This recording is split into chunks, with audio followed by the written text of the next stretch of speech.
Something has got to happen because we can no longer go down the path that we're going down. This country won't last another 6 months. This country won't last another 12 months if something doesn't happen. So it's time to flip the switch. It's time to get involved. It's time to move the line forward. And if you're not part of the solution, then you're part of the problem. So I don't care what flip the switch is. I don't care if that means that all of this nonsense is nonsense, or if some of it's true.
All right. Welcome, Warriors, World Patriots, and my fellow Americans. My name is Mike. I'm the host of Liberty Warrior.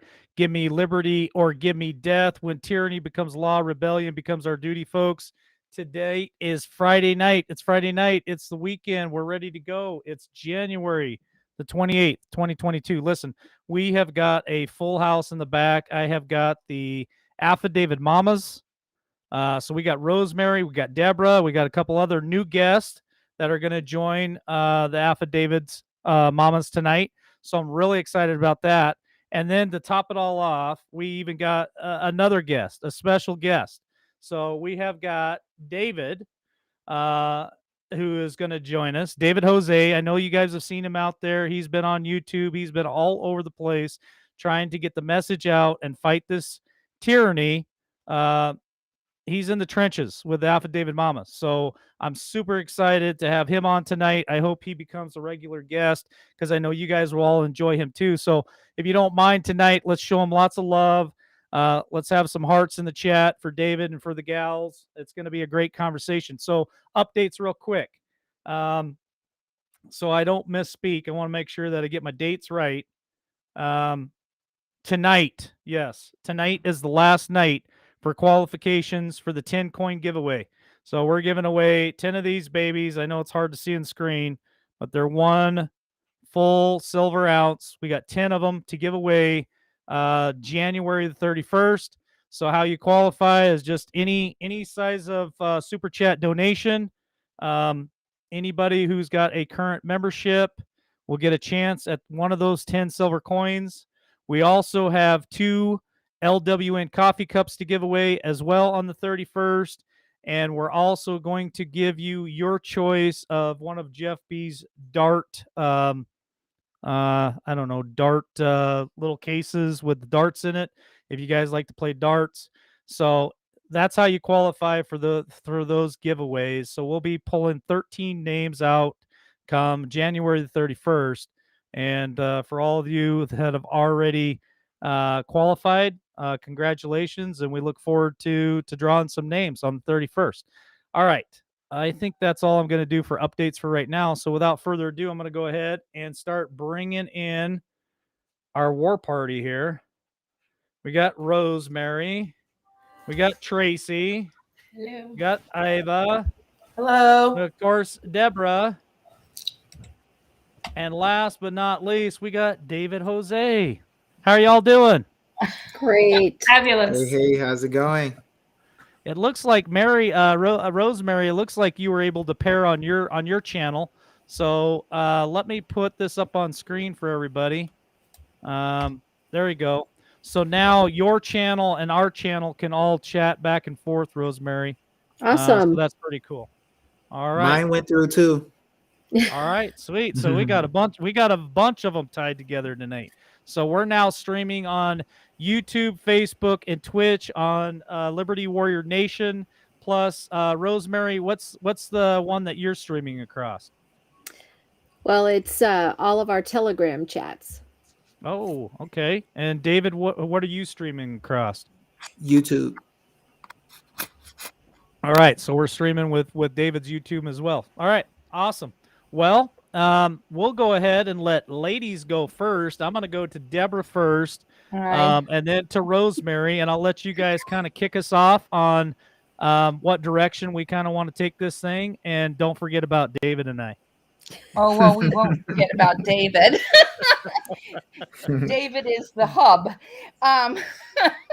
So we've been extremely busy helping people all over the United States with notices and affidavits and having all kinds of success. Religious freedom notices, instead of asking for exemptions, we're giving them those, and they've been accepted. And so we just are excited with helping people everywhere all the time. We never seem to have any time off, but that's what we're doing right now. Awesome. That's great. You know, I've had a couple of people reach out to me, Deborah, and they said, you know, I applied for a religious exemption. And I said, that's not what you want to do. You're asking for permission, and you need no permission. You have a constitutional right to a religious freedom. And I said, go to libertywarriornation.com, go to the top left-hand corner and hit the action button. And we have a link right to Affidavit Mamas. It goes right to your webpage. I said, reach out to them, and they can help you through any affidavit that you need help with. And they'll be glad to have Zoom calls or whatever they got to do to help you through the process. And we need to start thinking about this process and not just asking for permission. We got to let these SOBs know that we don't need your permission. We're putting you on notice. Right. Yes, exactly. So Rosemary, your thoughts? Well, we've also been going after the schools again, and we've served them a lot of maladministrations, and we're going after the sheriffs as well as the government officials and the courts. So our judges are going to get notices or affidavits really soon as well. So we're extremely happy and very busy with what we're doing. All right. Well, that sounds amazing too, because I know that we need to keep up on that. Thank you, Dave, for the super chat. Appreciate it. He says, "Hey everyone." Oh, I lost it. Let's give like crazy for a good show. Thank you, David. Appreciate it. We lost one of the mamas here. We Where'd she go? did. There she is. Her signal's coming back. There's Tracy. Yes. So let me jump over to David real quick, and then I'll get to you other fine ladies. So David, what is it that you would like to start off with tonight? Well, I'll kind of follow along with you guys. I want to just, be able to be here and show anybody whatever it is that they need in order to free themselves. First of all, from the foolishness that the government is doing, but number two, the psychology that's binding us in America today. So not all of us have figured out what our role is with government. And a lot of times it leaves us chasing, looking for something to possibly throw at the wall and hope it sticks. I would just like to be a good resource to help people to understand, the different things that they're facing, how to change it, and how to pursue things lawfully. Awesome. That's what we need. We need people like all you helping educate and guide the rest of us down the right path to where we can really make a big difference in this battle that we're in. So let's go to Tracy next. Tracy, your opening thoughts. I I apologize because I missed everything. Well, just what's on your mind for where we're starting in this show tonight, which is we're just trying to cover current events, we're trying to cover the affidavits, we're trying to cover get to know your sheriffs and the school board meetings. There's a variety of topics, and just pick one that you want to kind of hit on at the very beginning. So tell them what you're researching for me, Tracy. Which one? The 5G School boards or the 5G? Mm-hmm. Yeah, I kind of have been in the background and helping do a lot of the researching for the affidavit mama stuff. And so I've been looking into all the 5G, finding out if it's what they're doing is appropriate Okay. and legitimate. She's huge as far as research. She's like one of the best.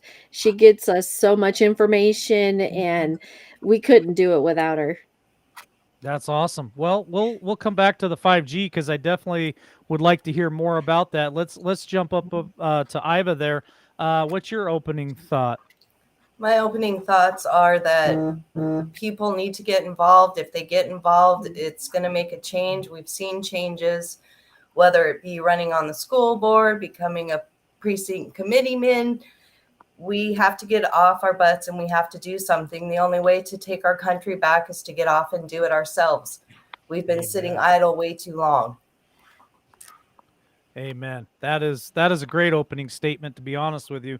That's what we try to encourage people here is no matter what your physical stature is, there's always something that you can do. There's always something. Whether if you can't leave the house, then join groups like this, and we can put you on a computer and you can dig for information or help fill out affidavits or whatever. And for those of us who can physically go out, then we go out and we peacefully protest, or we hand out brochures of information to people, or whatever we can do to get involved, get to know our local sheriffs, get involved, because that's what's got us here, was not being involved and not paying attention. So we're awake, we're awake, and we're watching now.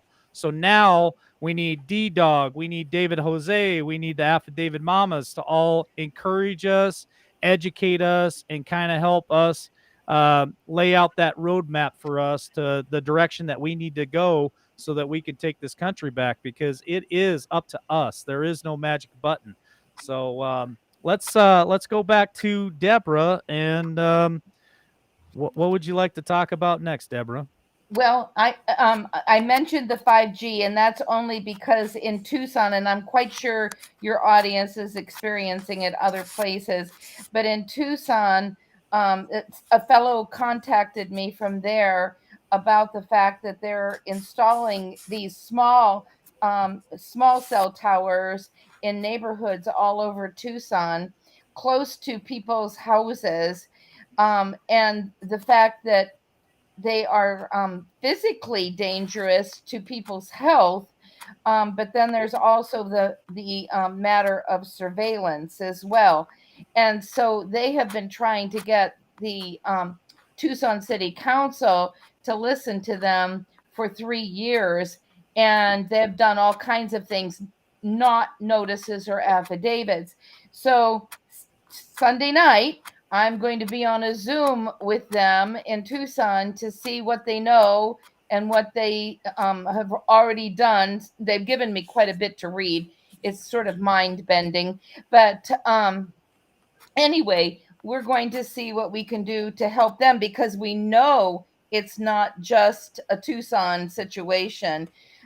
We know it's not just even an Arizona situation, because one of the things that he gave me to read indicated that the FCC um, has wants 800,000 of these small cell towers across the United States in the next year or so. So anyway, that's one of the things that we're pursuing right now. Wow, that's there's a lot of questions and concerns out there, if you ask me, about 5G, and I don't think that we fully understand the effects of that quite yet. And if we don't pay attention and we don't check it out, we can run into some big problems. Right. Right. So thank you, Caroline, for the super chat. Shane Phelps, thank you for the super sticker. There's a lot of people asking about your channel, David, because they're wanting to show you some love and some donations. So if there's any way that we can put that in there, okay, Cash App. If you want to send that to me, I'll drop it in the chat for you. All right, let's go to Rosemary. Do you want to pick up with 5G? Is there something else that you want to talk about? Well, in the schools, we have been finding out that the person in charge of the government right now is been basically offering money to our school boards and to our superintendents to keep all of our kids masked and everything else that they're doing to them. And my school district alone is getting $34 million. They need to go ahead and every 6 months give them a letter stating what they're actually doing with the children and how they're corrupting them in what they're doing. And if they do that, then they receive a big chunk of that money. So we are bringing that out to light, as well as Deborah did get some information about how much money our airports are getting all over the nation, billions of dollars each to keep us masked and go through you know, the airports and stuff like that. So we have that on our plate as well to deal with. But every time we turn around, there's always a new thing to try and tackle. One of our people in New York told me last night that they're trying to pass a bill in New York to put the people that go on vacation or don't want to go on vacation into concentration camps. And if that passes, then that will be something that would really be seriously bad for New York. So We have fighters up there. We'll give them some help, and we'll get some notices and affidavits up to them because they have to have this taken care of before February 14th because their horrible Valentine's Day. person in charge wants to push this through because she thinks that she's got all the power when it's actually the people that have the power. And she can't do this because nobody gave her that authority. So she needs to make sure that she watches her step because we've got a big, huge group and we'll make sure we hit them hard. Yes, we need to band together on this. We can't allow that to happen. Tracy, so back to the 5G real quick. On all your research that you've been digging on this 5G, what is the thing that's most concerning to you? I would say that the most concerning thing is the lack of amount of research that they've done to see what the effects are going to cause of the 5G, all the radiation, all that. Mm-hmm. The lack of the amount of research that they've done. And so when these 5G towers hit the live switch and go live, they say that there's problems with people who live under power lines. So would this be comparable to that? Some type of 5G putting out some type of radiation like the big power lines, the transmission lines that people live under, and it causes all kinds of problems. This is in that same category, maybe the same, maybe worse. Worse, yeah. Wow. I would say it's worse. And the Well, cities, and they have. Go ahead, Tracy. and the cities are just kind of letting it happen. Well, they act like they don't have any control over it. They act like their hands are tied. And so we're still researching because that simply cannot be possibly true. There's a lot of money being thrown at them, but thrown to the cities for this, and I just don't believe that their hands are tied. Yeah, I don't, I'll be honest with you. I don't know much about the 5G, but everything that I've heard so far about it is none of it's really been great. I can't think of one positive thing that I've heard about 5G coming out other than maybe it makes your phone a little faster. I think my phone's plenty fast enough. I don't need the 5G. But then you hear all of the other things that are coming out about transmission, um, uh, all the different vibrations and stuff it puts out, and then you start talking about what about the stuff that they're jabbing in our bodies, and how could that possibly be affected by 5G? Now that's where my biggest concern lies with it. Is okay, if they're forcing certain mandates and people are going along to get along, they've got it done, and then they kick these 5G things on. Is it possible for that to affect people in a negative way? I think anything's possible, and I think there needs to be a heck of a lot more research done to find out what could be behind it. So it's a concern of mine. Iva, your thoughts on either the 5G or, like Rosemary says, the battle in New York or the school board situation. What's your thoughts on that? The 5G, yeah, that really does scare me too, because it seems like everything that they do boils down to money and power. And with getting what effects is that going to have? I hear that that's one of the main reasons why they're trying to do it, to control people, make us inhuman. I don't know how much of it's true, but it's a scary thought. Yeah, it's nothing that I would I guess my opinion would be I don't want to find out, right? I would just prefer not to be affected negatively by 5G. David, your thoughts on either the 5G or New York or even both? Well, I believe that it's really all connected. I really believe that none of this stuff would happen unless there was federal programs where there were partnerships where huge amounts of money could be made. So I'll give you an example. When you look at CPS, you look at Title 42, 674 payment to states, you'll find that the guardian ad litems, the whole court, not people acting as judges, but the whole, what they call neglect and abuse court, is actually funded by the secretary in the executive branch of the federal. So the guardian ad litems, the CASA members, the judges, the attorneys on both sides are all funded. The only people not funded are the parents who are there. Now, when you look at what's happening in New York, they really wanted to push really hard mandates for passports, school mandates, right? So you're going to take away the oxygen of kids in school, is going to help them to get sicker easier, because the more oxygen you have, the more alkalinity you have in your body, which gets rid of sickness. So if you want to get people sick, you get rid of the quality of oxygen they have. The Bible says the life of a thing, well, God breathed the breath of life in your nostrils. It goes through your lungs, permeates through your lungs into your blood. The Bible says the life of a thing is in its blood.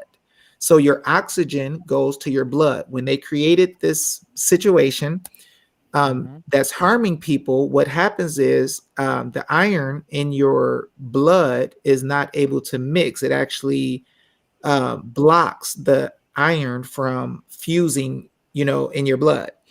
So iron is necessary to take oxygen to your extremities. So it's a whole bunch of bad stuff that's happening at once, but they're attacking the quality of oxygen you have. They're getting paid to force you to do things that will harm you. And then they're giving you things in your arm that they're also getting paid federal funds for the administration of those programs. Yep. So now when they force you to get these things in your arm, understand that what ends up happening is your heart is a pump. So because your heart is a pump, it's actually compressing and squeezing. And so if you watch through Peter's show, you can see where scientists showed that there were little pieces of metal inside of the product, I'll call it. And so when you're pumping your heart and those things go through your heart, you'll find that a lot of people have had issues with their heart valves. Now look at the athletes in America or around the world. Athletes are the most physically capable people in the entire world. Their heart is more efficient than anybody else's. So imagine the more that your heart is pumping, the more that those shards go through your heart. So you're finding athletes falling out all over the place. Now they try to mandate the athletes. They try to mandate the people in airplanes. The people in airplanes started blacking out.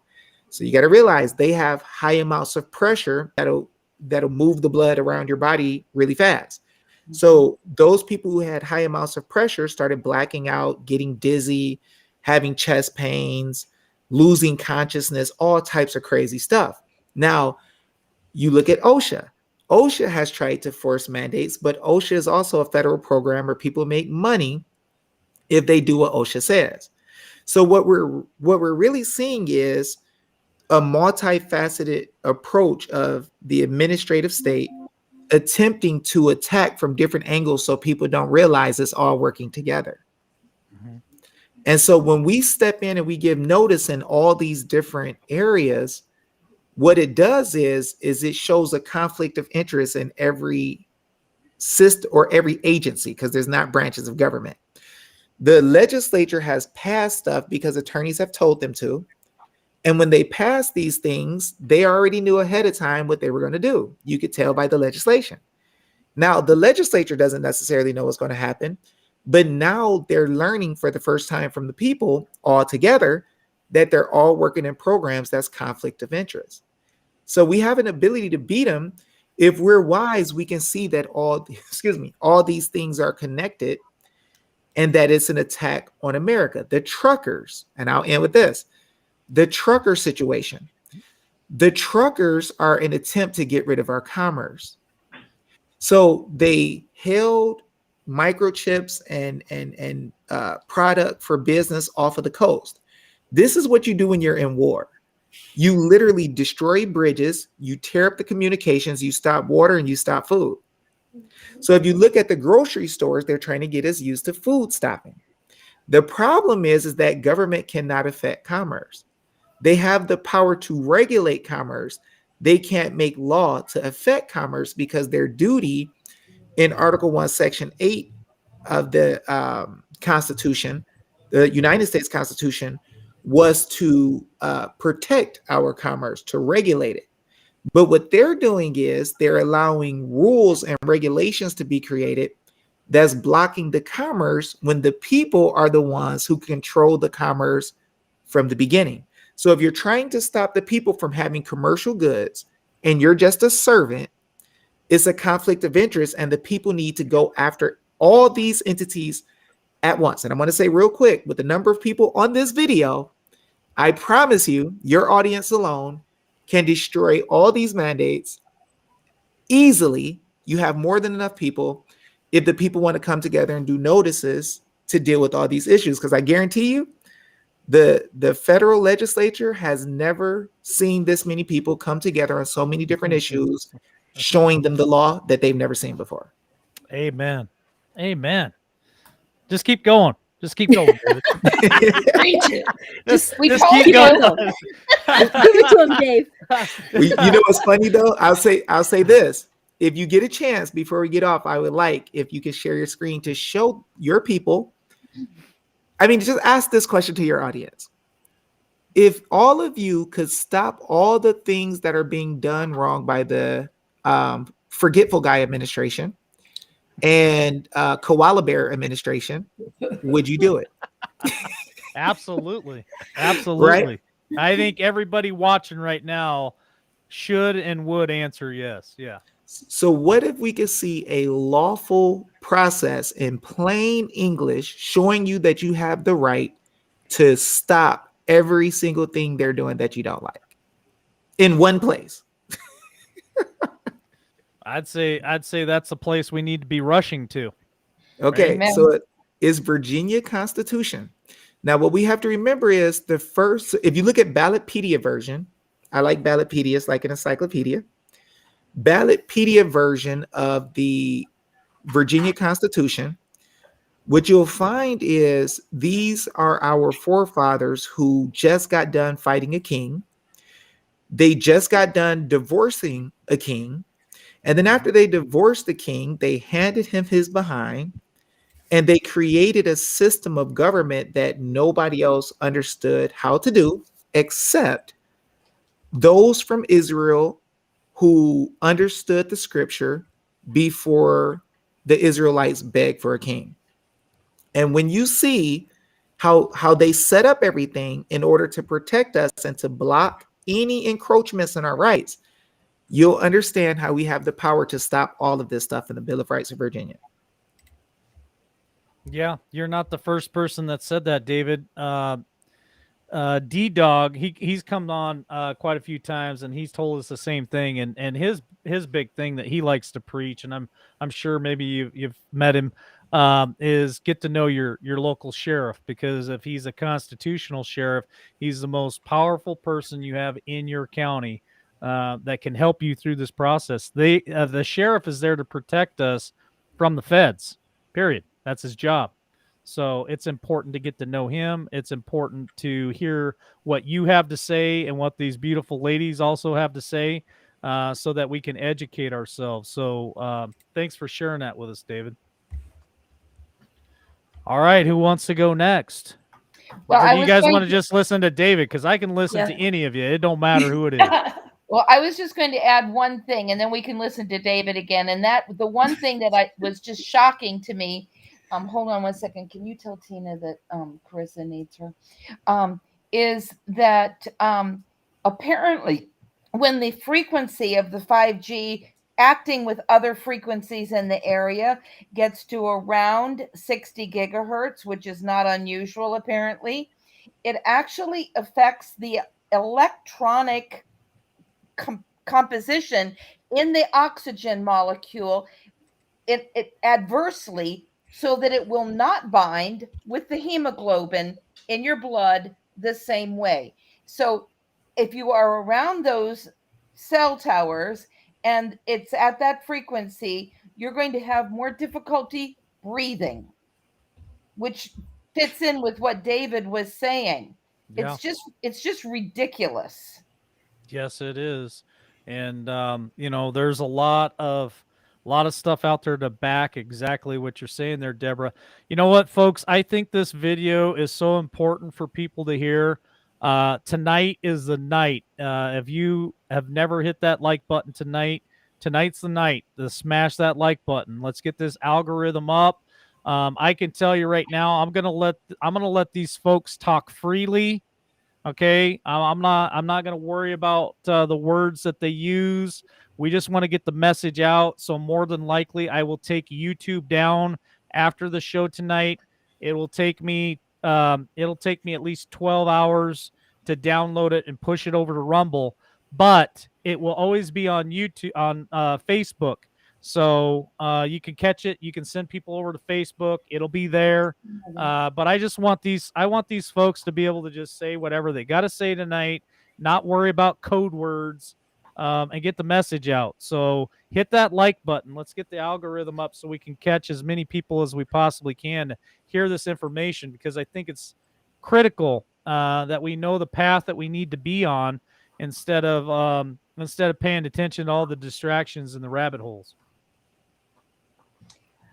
So anyway, David, why don't you share some more about how the notices and affidavits work, because a lot of people don't know. Well, I'll show you guys how it works. Mike, is it possible that we can pull up that Virginia Constitution Bill of Rights from Ballotpedia? Yeah. Let me Google it real quick. Yep. What is it again, David? It's Virginia Constitution is going to be the Ballotpedia version, very easy to read. Oh. And I think that your audience will be super blessed. I believe that God has prepared us all for a day such as this. I believe that people have learned to stand so much within the last 6 months. It's crazy. The affidavit mamas have taught people around the nation, and people are doing notices and affidavits and actually turning them in, and they're dropping mandates at jobs without even putting in an exemption. We had 2 success stories today. Federal agents have shown that they've been able to knock down these mandates. But if you can make it bigger, and if you go to the one that says Ballotpedia for Virginia Constitution, let me see, maybe I can make the screen bigger. Oops, I don't have a touch screen. Let's see. Here, There hey we Tracy. Yes. Tracy, you can hear me. I'm just gonna put you in the back room for a minute, and I'll bring you back That's out fine. so I can make this a little bit bigger. Yep. If I could, come on. All right, I'll just pick somebody here. It's definitely stretching my bandwidth here. Come on. Gotcha. Okay, so if you go to the Bill of Rights, so you scroll down a little bit. Now, this is going to be deep because most people in America don't know that this is what our forefathers did with the Constitution. So when we click on the Bill of Rights, first of all, you know, government officials and attorneys and teachers have been telling us that our forefathers were, you know, wicked men who didn't believe in God. They were all, you know, part of some secret society. You know, they got all these things to say about our forefathers, and they say that this is not a Christian nation, right? But what happens is when we look at what our forefathers said, it was pretty deep. So if we look at the preamble, it says a declaration of rights. So this should catch the attention of everybody on this video, because when you go into a courtroom today, it is believed that a judge is supposed to tell you what your rights can be, or attorneys, right? But this clearly says a declaration of rights. So the people are declaring their rights, made by the good people of Virginia in the exercise of their sovereign powers. So if you say today that you have the highest authority as one of the people, the attorneys and government officials will try to make you look stupid. They'll laugh at you and they'll say you don't know what you're talking about. But right here, we can see that the government officials who swore to stand by the Constitution already agreed that the people have all political power, that the people have sovereign power over them. And it says, which rights do pertain to them and their posterity as the basis and foundation of government. So the people created the foundation of government. Right now in America, it's almost like people believe that the government is giving them their rights.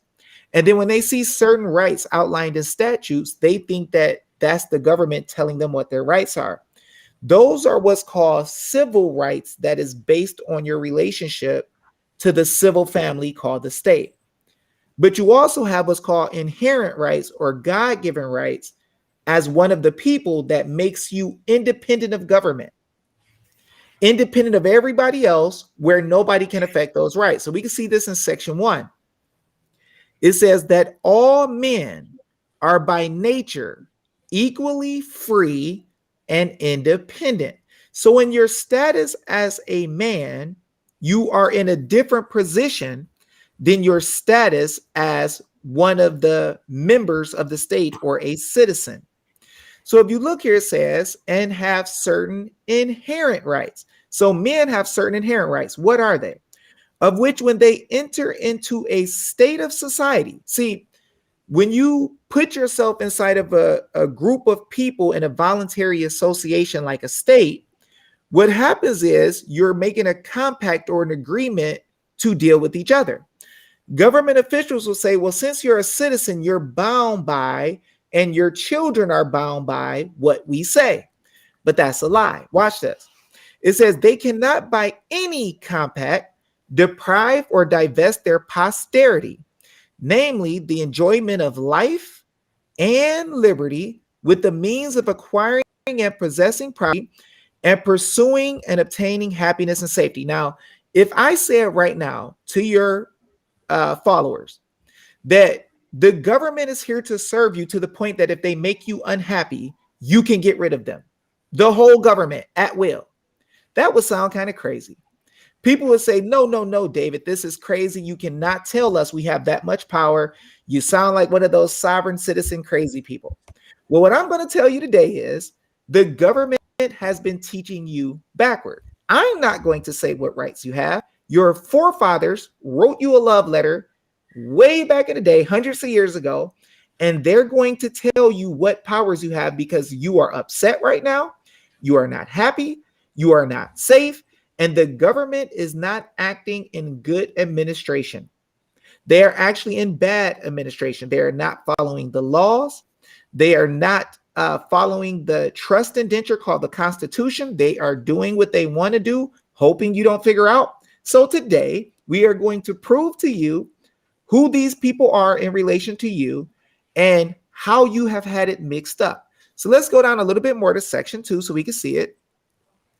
And we're going to break down the role of government when it comes to you as one of the people.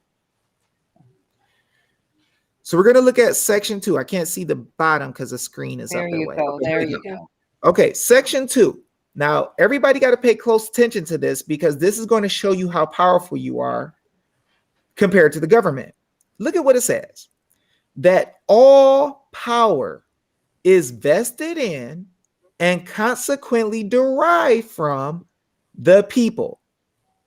That magistrates, which are the government officials, are their trustees and servants, and at all times amenable to them. So this means amenable means accountable. So the government officials are to be accountable to you at all times. They are your servants and trustees. So let me help you understand what a trustee is like. A trustee has a certain role that they have to carry out and duties inside of a trust. And they are not allowed to do anything other than what they're told they can do in the trust. And those things necessary and proper to do it. So if I had a trust and I say you can buy houses for my kids to make cash flow for them, and you go buy Lamborghinis weird. You have broken the law and can go to prison because you did things not in the trust. So when these people are trying to give you mandates for all these different things, if you never told them they can force you in the trust, it doesn't matter how they try to shake it, what statute they try to make, they never had granted authority and are now acting in maladministration. Now, maladministration might be a new word. Let me explain it. Maladministration, mal is like Spanish word malo, right? Malo is bad. Maladministration means bad administration. So when you have an administration come in, they are to carry out the laws impartially. So when they start trying to do things that are against the laws that the people created in the Constitution to protect themselves, they are 100% going against the law. What ends up happening is it makes you unhappy. It stresses you out. Your heart is hurt because you feel something is wrong, but they didn't teach us enough in law and in school to tell us what they were supposed to do. So we complain about it. They tell us to make a judicial complaint. They tell us to make a bar complaint. They tell us to go to some committee and complain, but they don't tell us what the law said do. So now let's go to section 3, because this is going to be a whopper. So for anybody who's sad about how they're treating you, you're worried about your kids, you're worried about your grandma, you're worried about them taking your property, passports, you're worried about them sticking stuff in your arm, putting you in dungeons and all this stuff, right? This is what you have the right to do already, and nobody told you. Watch this. Section 3, that government is or ought to be instituted for the common benefit. Now, one thing government workers will try to trick you with, they'll say, if you take a benefit from the government, we can force you to do stuff. That's not true. We paid you to benefit us. You're our servants. So if I have a indentured servant as my slave, almost paid slave, my paid slave doesn't get to tell me I can come in my house or not, or if I can go check the tools. The indentured servant is below you and in a position where they're serving you. So watch what this says. Instituted for the common benefit, protection, and security of the people, nation, or community. So we got to realize this ain't just for Virginia. This is for the people, nation, or community. Of all the various modes and forms of government, that is best, which is capable of producing the greatest degree of happiness and safety. Now, who in the world is telling y'all the government is supposed to be making you happy? Even the people like BLM, who is burning stuff on fire, hate the government now because they got used and tricked like they do people of my culture every 4 years. They say, we're going to give you 40 acres and a mule and give you some free stuff. Go burn stuff. Go do this, terrorize people. And you're mad because somebody did something wrong to you in history that you can't even prove happened, but we just going to roll with it, right? So what ends up happening is we're at a point now where we realize that they're using and abusing people of all colors, right? They're equally trying to destroy everybody. So this maladministration gives us some power that a lot of people don't speak about. So let's see what it says. It says, and is most effectually secured against the danger of maladministration. See, when the government lets you see that they're about to start doing bad, that's what you call the danger of maladministration. When they're doing bad, they're already in maladministration. So right here it says, and whenever any, not just Virginia, any government shall be found inadequate or contrary to these purposes, a majority of the community hath an indubitable, which means it cannot be questioned, challenged, nothing, inalienable and indefeasible right to reform, alter, or abolish it in such manner as shall be judged most conducive to the public will. So that means if you see that the government is acting crazy, the people have a right inherently, not as citizens under the government begging, but a right as the people who have the power to alter, reform, and abolish government at will. You have an inherent right to come together, alter, reform, or abolish the whole system, part of it, however you see fit. Now, attorneys will say, show me exactly what that looks like in an instruction manual with procedures.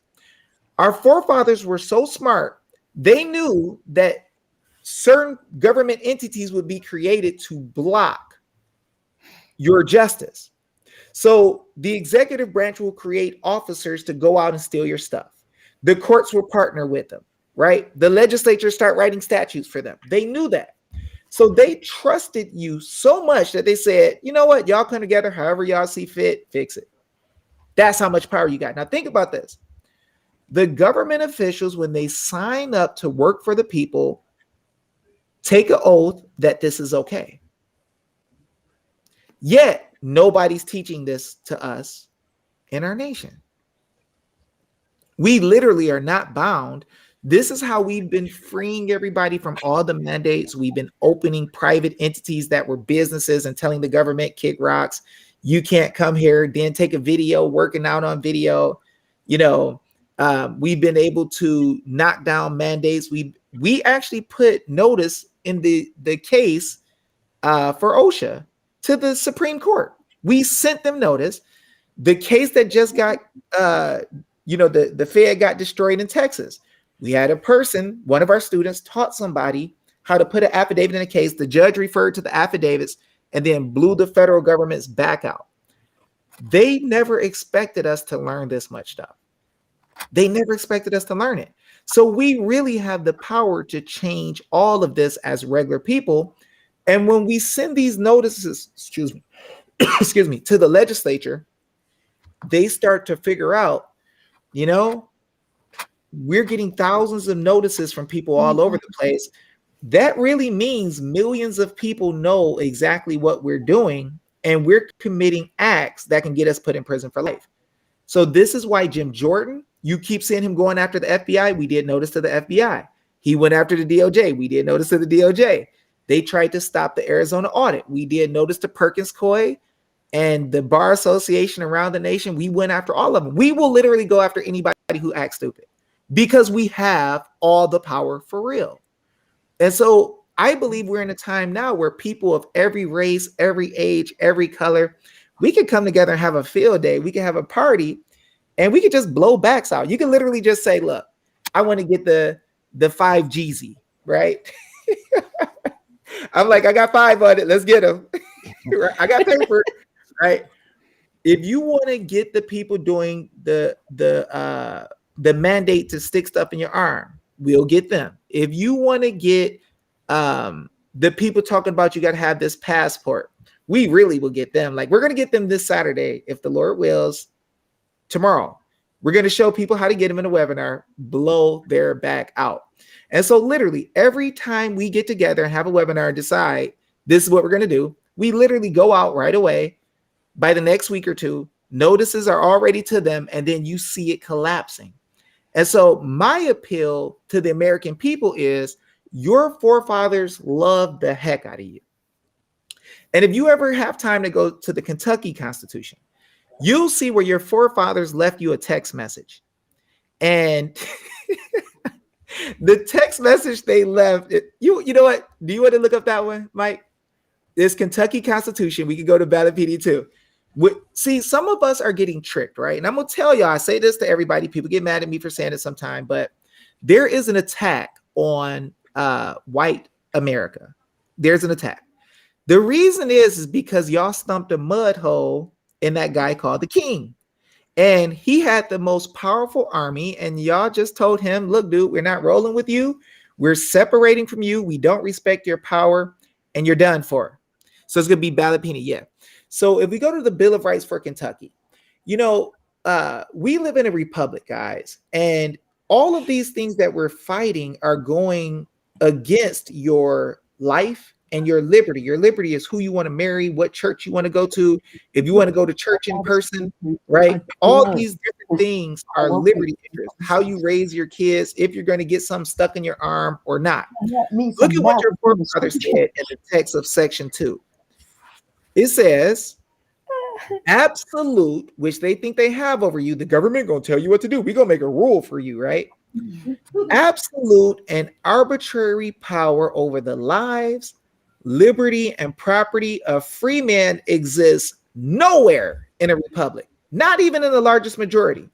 I don't give a dang if the whole federal Congress and every state Congress votes to take your right away and force you to get some in your arm. They can't do it. That's a liberty interest that you never gave away. In a republic is a compound word. It comes from the word res, R-E-S, which means affair, thing, or matter, and the word publica, those things which are open to the public. The only thing we gave government officials authority over are things open to the public. But if you remember in the last constitution we just showed you, it said that you have a right to have safety, right? Security, right? To gain property, to have happiness. Well, in a republic, those are private rights that you have. Nobody gets to tell you what to do with your private health. Literally, they can't do it. And the last one, if we can look, is in Tennessee, and I'll let everybody else go. If you look in Tennessee, this is another one from your forefathers that everybody needs to see. Because what happens is these people are trying to shame you into shutting up. They don't want you to talk about your rights. They don't want you to talk about freedom. They want you to feel like if you talk about freedom, you're selfish, right? You don't care about everybody else. You want grandma to die if you talk about freedom. Well, freedom is what we have in this country, and freedom is what we're going to keep. So if we look in Tennessee and we go to their, I think they have the Bill of Rights there, might be Declaration. So we scroll down a little bit past the preamble, and we're going to look at, let's see, Declaration of Rights, Article 1. There we go. And it's going to be, let's see if it pops up. You got to click it at the top, I think, in the middle. Right there. Up one. Yep. If you click on that, is it popping? Oh, no. So go to the top of the screen to the left where it says our Declaration of Rights up there, and just go up a little bit and click on where it's blue. Now, this is going to let you guys know that you cannot allow people to tell you to shut up when you are doing what's right. So look at number 2. This is going to be super important. That government being instituted for the common benefit, the doctrine of non-resistance against arbitrary power and oppression is absurd, slavish, and destructive of the good and happiness of mankind. If you sit your behind down in complacency and let these people run you the freak over, you are going 180 degrees against what your forefathers said. You will not end up with goodness and happiness in the long run if you don't resist this foolishness. You have to stand up, show them the laws, and let them see that these attorneys that are working with them, telling them they can do whatever the heck they want to do, those days are over. I haven't seen anywhere in the Constitution that says the private bar association can tell the government officials what to do. We don't have a contract with those clowns. We got a contract with the legislature, the judges, right? And the executive branch. And they need to start learning to listen to us. They don't have anywhere in their contract where we gave them the authority to listen to a little private boys club, right? So this is the time for us to stand up. This is your forefathers saying, don't sit there and let them peer pressure you into shutting up. Speak up, give them notice, let them see what the law says. And if we have to reform, alter, and abolish, that's what we would do. But we are not having this crap. And with that, I yield. I noticed that in the chat, at least one person asked if every single state had a constitution. Mm-hmm. And the answer is yes. And you need to read them. And here is where you go to. You go to ballotpedia.org and you can access any of the state constitutions that way. And at least read the Bill of Rights in your constitution and know your constitution, at least a minimum of that. and go to the ones around you as well, because it will give you a backbone to stand up and start standing for things that you haven't been standing for. Well, and the other thing that people need to understand is why we can use another constitution from a different state. And that is because when the first 13 states were built, they all had their constitutions. Then the United States Constitution came out after that. But all of the other states that came west of those all took parts out of each one of those first 13 to build their own. And so that makes it available that everybody can use every state constitution.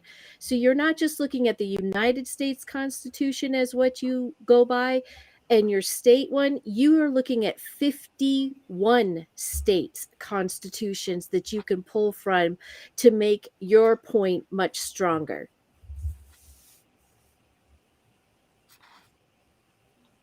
Oh, we can't hear you, Mike. You're muted, Mike.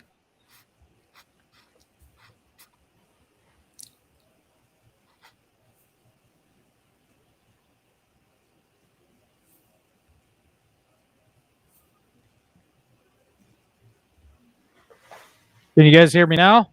Yep. Yeah. Yep. All right. Sorry. When I stretch that bandwidth, it does all kinds of fun things to me. So this is what I want to tell the audience tonight. We've been talking about a lot of this stuff for quite a few months, David and ladies, and I get a lot of questions of what can I do and how do I do it. We're laying the roadmap down for you tonight. This is what you do, and this is how you do it. The pen is mightier than the sword, and you've got to get in the game and know your sheriff, and to know how to fill out affidavits, know your constitution inside and out, learn the other state's constitution, and most of all, just be persistent at this stuff, and you'll be effective. Several people are asking about going to courts, and we do not have anything to do with courts. We do not have anything to do with attorneys at all, except to give them notices and affidavits, perhaps. But we don't have anything to do with them because most of them are corrupt. Or they're at the very least they're compromised, and so we don't deal with them. We use the notices and affidavits, and we go directly to the people that are affected by them, who are doing the maladministration, and that may be the entire government. In New York, next week, they will be getting notices. Every single person in the government will be getting notices about this nonsense the governor wants to do. Okay, everybody. And so that's what we do. And it's effective because people don't know. The people in the legislature, the senators and the House, they don't know the constitutions. The lawyers don't know the constitutions. Nobody knows them until your sheriffs. Some of your sheriffs don't even know the constitution. Most of them don't. Most of them don't know it. Yep. You know, you think about it like this, so this is where a lot of people have a problem because the psychology that's been given to us. So most people think that the judges make a decision on your rights. They don't. Think about this. If you have a case and you wanted to bring the case to court because a government official told you you have to do something, and you say, no, I don't. Who's making the decision not to do it? You. Now you go to court, you can have a whole case, and a judge can later on say, well, yeah, that statute is unconstitutional. The problem is, it wasn't when the silly judge said it was unconstitutional. It was unconstitutional the day they said it. So if we make the mistake of following these servants telling us what to do because we want to go along and get along, what happens is what they say never get tested. But before judges, so everybody can see this clearly, Before a judge ever makes a judgment, notice this is what happens. Inside of the Constitution, you will see a frame of government, like I showed you guys earlier. The frame of government tells what the servants can do. So when a judge makes a decision, he says, no, you can't do that. That's unconstitutional. Was it the judge who made the decision or the people who wrote it?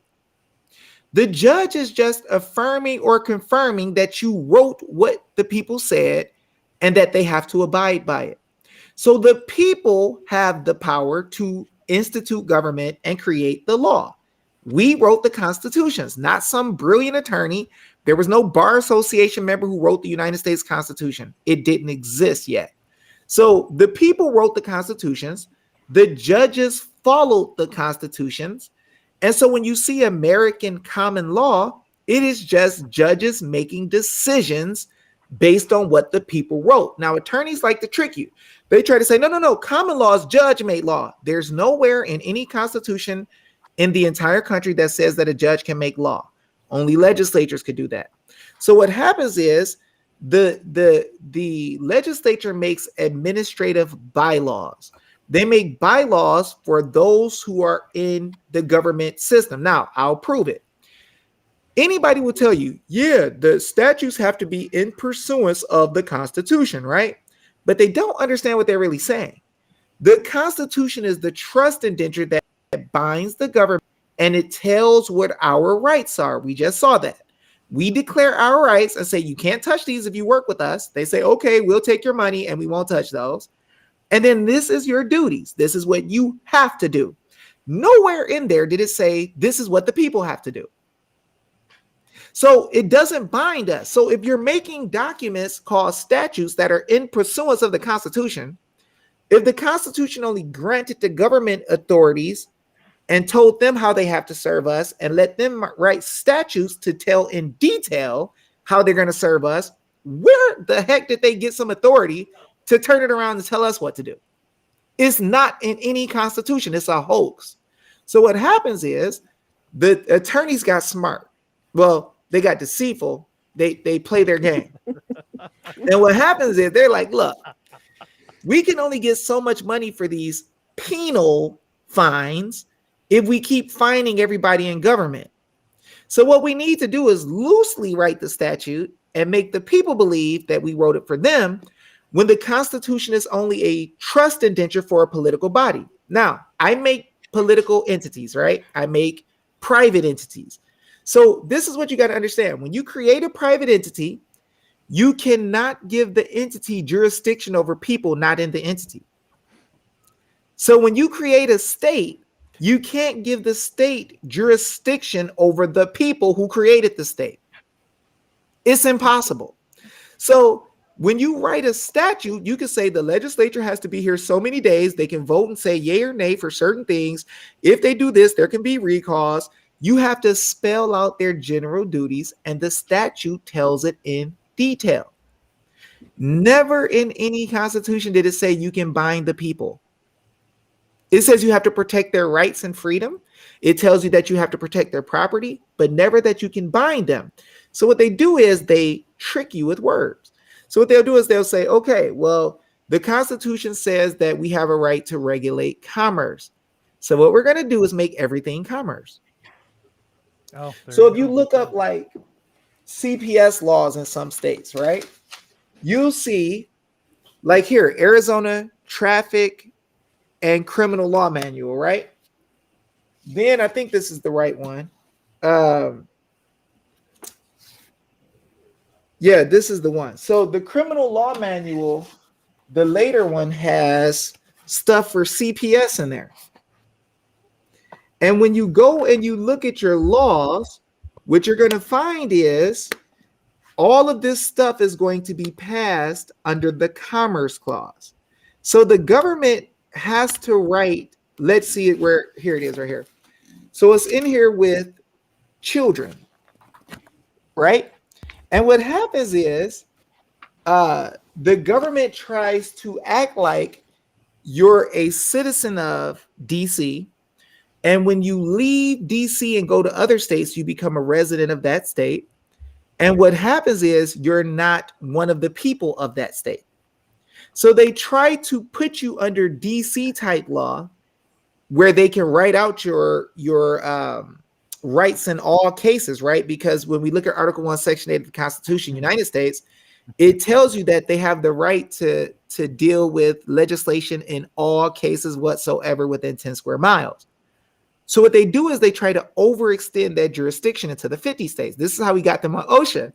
We literally wrote to the judges, the judge in the Supreme Court, look, we know the difference between the people of the 50 states as Americans and those who are within that 10 square mile area. We know you can't write legislation over our rights. Then we showed page 491 of Miranda versus Arizona.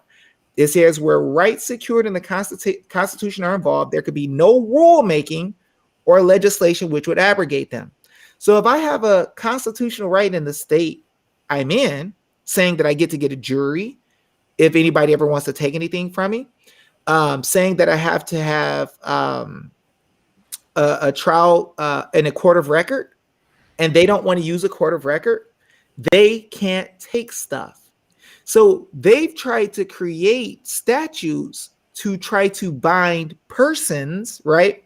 And when you just go to every state statute and you look up the word person, it's going to say individual, corporation, trust, company, this, that, and the other, right? But when it says the people in the Constitution, it says something totally different. It says we have all political power.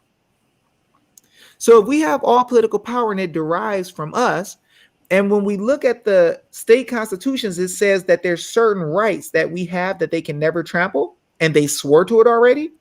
How are they now creating all these administrative programs that never passed? Like the whole Title 42 never passed. It's non-positive law. But we got people on the border saying, oh, we're going to bring these people over the border based on Title 42. Shut the freak up. It never passed. Why are you even talking about Title 42? Oh, we're going to take kids. Title 42. Shut the freak up. It never passed. We're going to give you a passport, public health and safety, right? Title 42 you're mentioning never passed. So they'll trick you and have you go to an administrative hearing and not tell you you're not in court. And then they'll let them take your stuff, and nobody tells you that this was a commerce entity or some entity under some title that never passed. And because you don't know what the public law said and your rights under the constitutions, you just let them get away with it. It's crazy. Man, that is some evil, evil crap right there. Woo. Mm-hmm. That they're doing to us. And we got to wake up, man. We have got to get these people educated. Because knowledge is power, and he's spewing power this whole night, and so are the ladies, man. They're on it tonight, man. Thank you so much for joining us this evening, David and ladies. You're just blowing my mind right now, to be honest with you, David. I just keep going. You guys do whatever here. I'm just gonna sit back. I'm buckled in. I got my little tin hat on. I'm ready to go. So. Hey, if you know what, it's so sad. If I feel bad because you don't want anybody to be hurt, and you realize that a lot of these issues that are happening, they're happening because the people don't know the difference, and they don't realize that there was already laws created. Thank you, Mark. There was already laws created because presidents realized that they were running a dual system. And I don't mean it in some crazy sovereign citizen way. Everything I say, I'll prove it. So if you look at the 1946 Administrative Procedures Act, you'll see where the president at the time realized that government officials were actually taking tribunals that were created for another purpose and forcing people into them and stealing their property and their rights without telling them that they were not in a court. So they'll have somebody in a black robe. They'll act like they're in court. It'll look like it's court, but it would not be a court. It's called a legislative tribunal, right? And they don't tell you that you're not following constitutional due process, or that there's even two types. There's an administrative due process and there's a constitutional due process. Most people don't know this exists, even in the law world. Here's how it works. Under the Constitution, it says we have a right to trial by jury. We have a right to be face-to-face with our accuser. We have a right to bring witnesses to show our side of the story, right? We have a right to not be affected in our private affairs, our homes invaded, right? We have a right not to be affected in our private matters, even if it's not at home. Now, when you understand this, right, you now have these administrative agencies that'll say, well, we don't like if you have a firearm. We don't like if you don't do this or don't do that. If you don't do this with your building, we don't like it, right?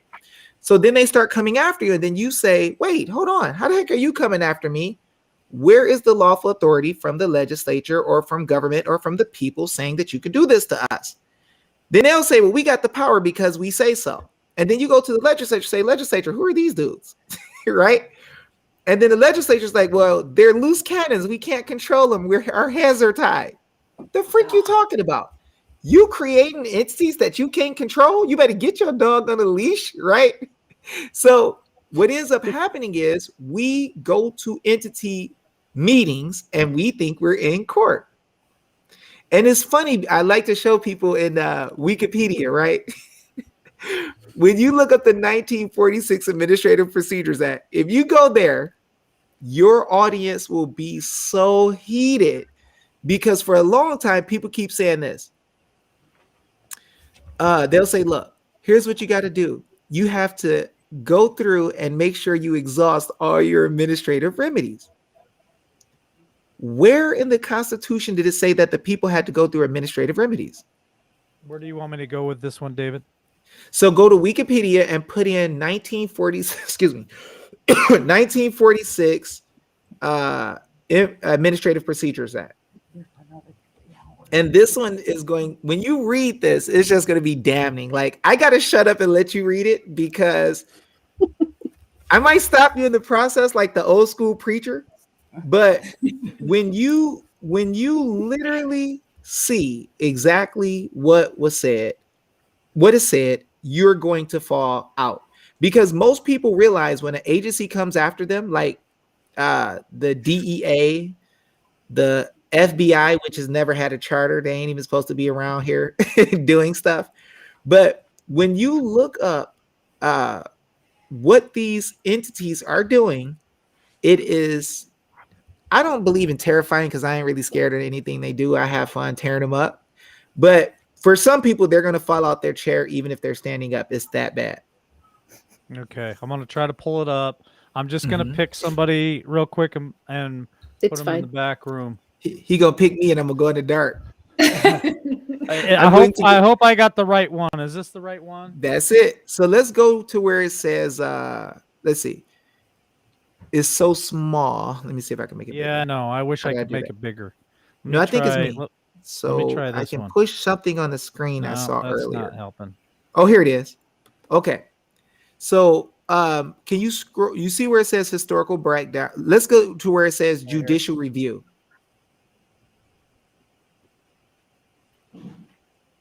Now, most people will think that when they're dealing with an agency, they're in court. So what I want you to do, if you can blow up where it says standard of judicial review, do, but if you can't, oh no, you know how you can do it?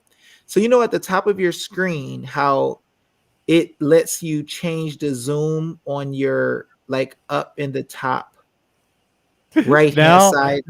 Now you're getting ready to cause a train wreck. Now you're going over my pay grade here for trying to do something. Look, we'll have you read it then. Can you see it? Okay.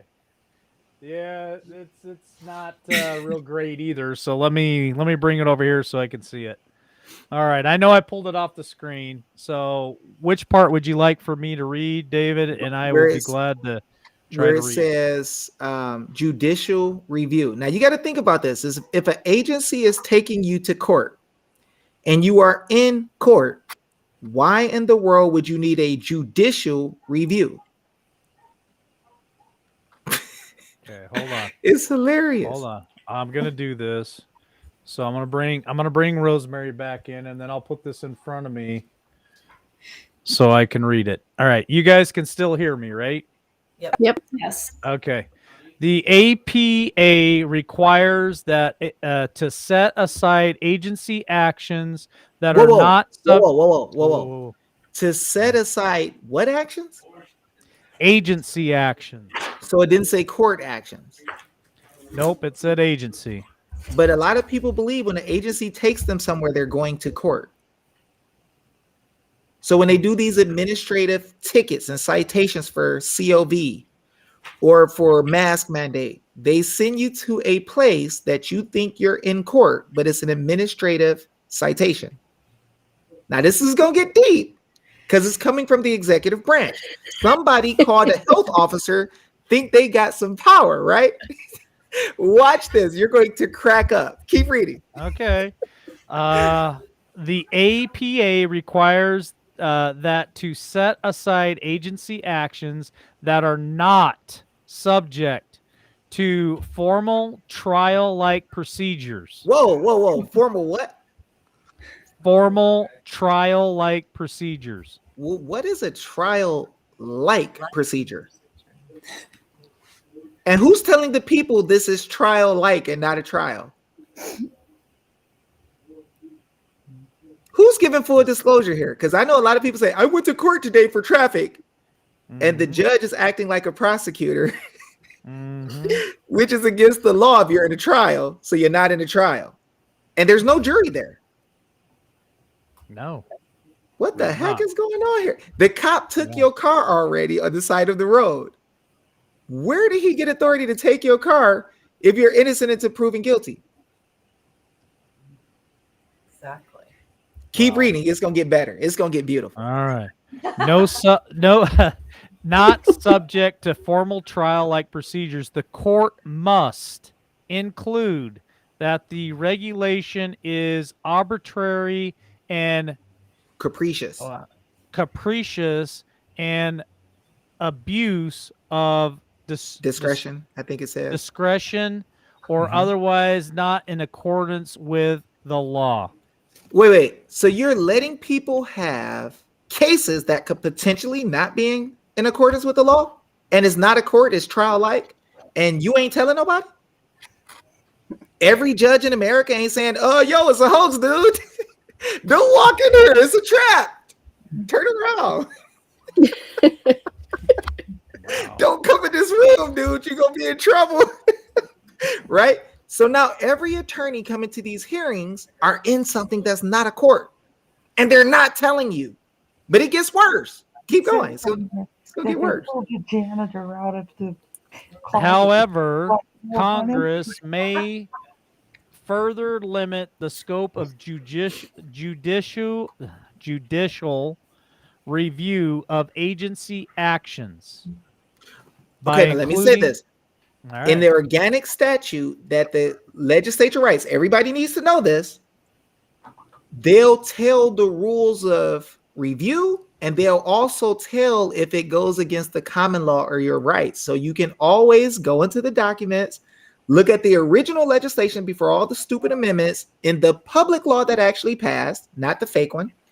And you'll find where they say, we are not intending for this to take away people's common law rights. We are not saying that we can force you to do anything. And then the attorneys will never show you that and run you through a case and take your stuff with a statute that never passed in something that's not a court. But keep going. It's going to get good. Let's see. Where did I leave off here? Judicial review of agency actions by including such language in the organic statute to set aside formal rulemaking or formal adjudication for which prosecutors are trial-like. Whoa. trial-like. Yeah. Well, what is trial-like? Fake. Well, it has a little number next to it, 17. I can click on it. And it says, why are you guys laughing at me? Look, people message me 1,000 times a day, and they're like, I got to go to court tomorrow. I'm like, what court? CPS. 17? I'm like, oh, there it is. Okay. Traffic. DEA. I'm like, court? FISA. All right, keep going. It's going to get amazing. All right, here we go. 17.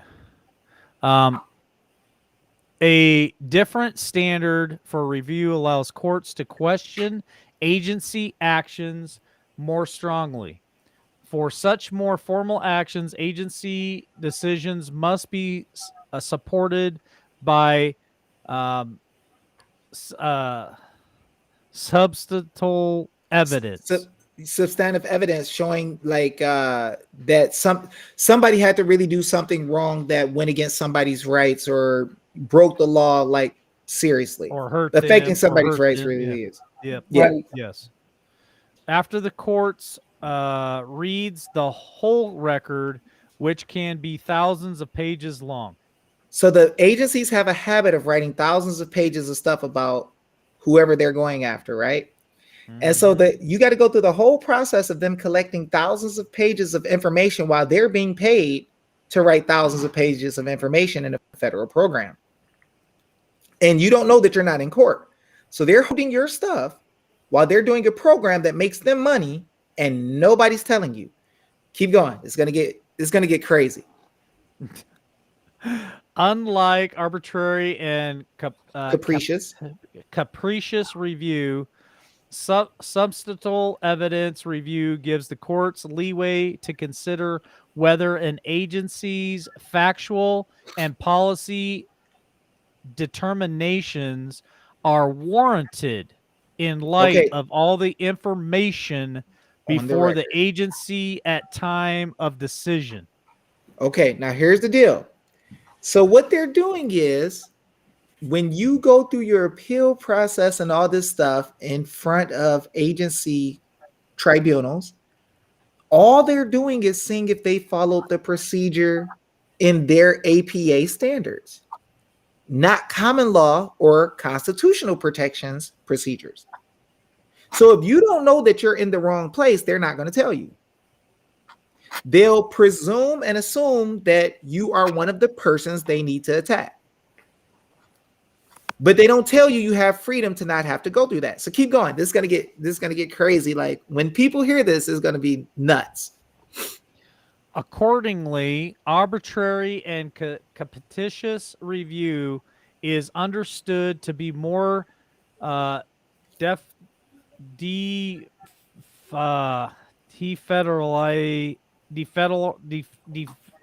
can't even pronounce the word. Put it up. I'll do it. I can't put it up. I'll get it. Don't worry. I don't know how. I don't know how. It's a lot of words they use in there that's legal words. If you want to pull it up, I'll attack it. I don't know. Now I might use Ebonics though. Mike, spell it. I might use Ebonics, so don't get mad at me. Here, I'll put it up for him. Okay. I don't know if he's going to be able to see it, but we'll try. I'll see it. Okay, so there was a way that I can make my screen bigger. Okay, so where is it? There's something blocking the screen. Does that help you at all? Let me see. I just made it larger. I don't know if that helped at all or can not. Can you scoot it to the middle a little bit? Just cover us up, Mike. Okay. If you just slide it to the right a little bit, I can get it. There we go. Okay. Let's see where you at. Unlike arbitrary and capricious review, substantial evidence review gives the courts leeway to consider whether an agency's factual and policy determination were warranted in light of information before the agency at the time of the decision. Accordingly, arbitrary and capricious review is understood to be more differential to agencies than substantial evidence review is. Arbitrary and capricious review allows agency decisions to stand as long as the agency can have a reasonable explanation for its decision based on the information that it had at the time. So now, understanding that somebody has told them that they could take something from you that they're not allowed to. So really, that really doesn't make a lot of sense when you understand they never had authority to do it in the first place. But in contrast, now watch this. The courts tend to look much harder at decisions resulting from trial-like procedures. So you think you're in court and you're not. because they resemble actual trial court procedures. So you think Now you're in court. So they got to look at it more strongly because the person might believe they're really in court. But watch this. But Article 3 of the Constitution reserves the judicial powers for actual courts. So they're admitting what you're in is not really courts. And they're acting like you're in a court, taking stuff from you and have you going through hearings when you're not really where you're supposed to be. You should be in a judicial tribunal if they're trying to take life, liberty, or property from you. And you should have a jury of your peers make the decision. They're getting together with a private club of people, taking your stuff, sealing the record, hiding it, and not telling anybody what really happened. Now, watch this. Accordingly, courts, let's see, use strict, I can't see that word. They use strict, what is that? Darn it. Oh. They use strict something. Can you do what you did with the screen the last time? Because it moved me out of the way. And I was able to see better. How's that? Oh, okay. Is that better? It's good, but I can't see behind my face in the actual. Let me see. How do I get rid of this? That better? Not wait, it's bouncing in and out, but let's see. Strict under the substantial evidence standard when agencies act like courts, because being strict gives court. Yeah, that didn't help. My bad. I'm trying to make it better. Gives courts, where did it go? Oh, the final say, preventing agencies from using too much judicial power in violation of the separation of powers. So they understand, that's good. They understand that there's a separation of powers issue when you let executive branch entities take over people's matters without judicial courts. So they're saying they got these administrative hearings that look like trials, but they're not. And they're taking your stuff. So all across America right now, when they say you're going to go in front of this judge for COV, it's really an administrative hearing officer. It's a program where they're making money and they're hiring the courts to penalize people who don't understand what their rights are. So all the way across the border, the whole Title 42 has never passed, but it's their excuse for everything they do when it comes to COV. So when they put people in the hospital and put them on ventilators, they got paid like 39 grand per, in some places more. Mm-hmm. Yep. When they gave you the first and second diagnosis, they got paid a ton of money. So it was good for the hospitals to force people in a room with other patients to say they had COV and then throw them on vents to make a ton of money. People were dying. They couldn't see their family members. They wouldn't let you talk. It was a conflict of interest. So when you look at the border, when they say, oh, well, Biden isn't taking care of his responsibilities based on Title 42 with immigration and stuff. Title 42 never passed. Why are you saying that? So what's happening is there's all these federal programs where they're making money. For instance, Kelly Townsend of Arizona, the legislative body member, she said, listen, we talked to the governor.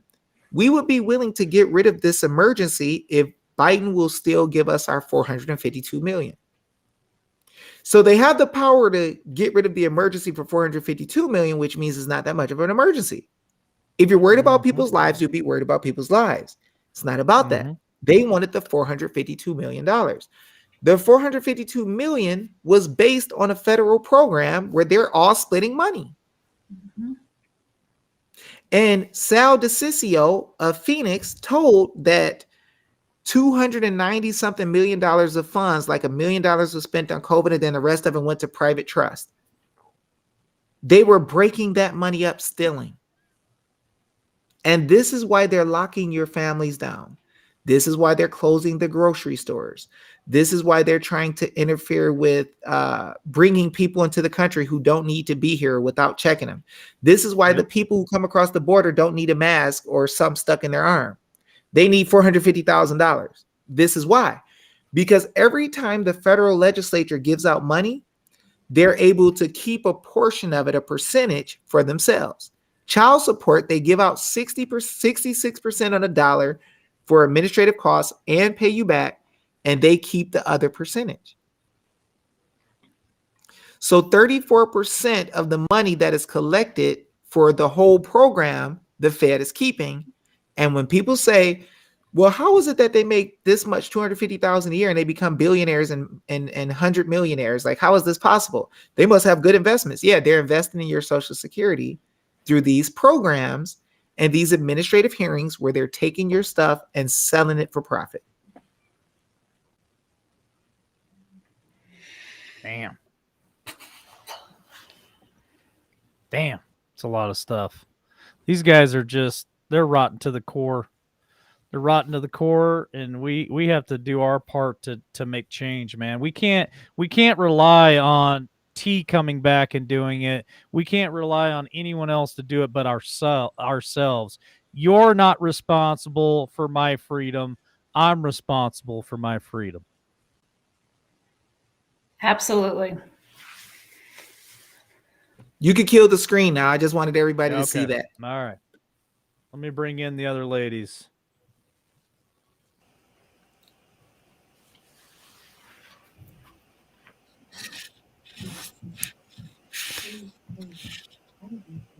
There we go. Can you guys still hear me? Yep. Okay. So this is what we're talking about, Mike, when we're saying that we could write notices about every single solitary thing under the sun, but we are writing them, and they are making a difference. And people are finding out that they can stand up. We got a guy out of the hospital with a notice. Yep. Amen. They were holding him hostage in the hospital. Wouldn't let him go.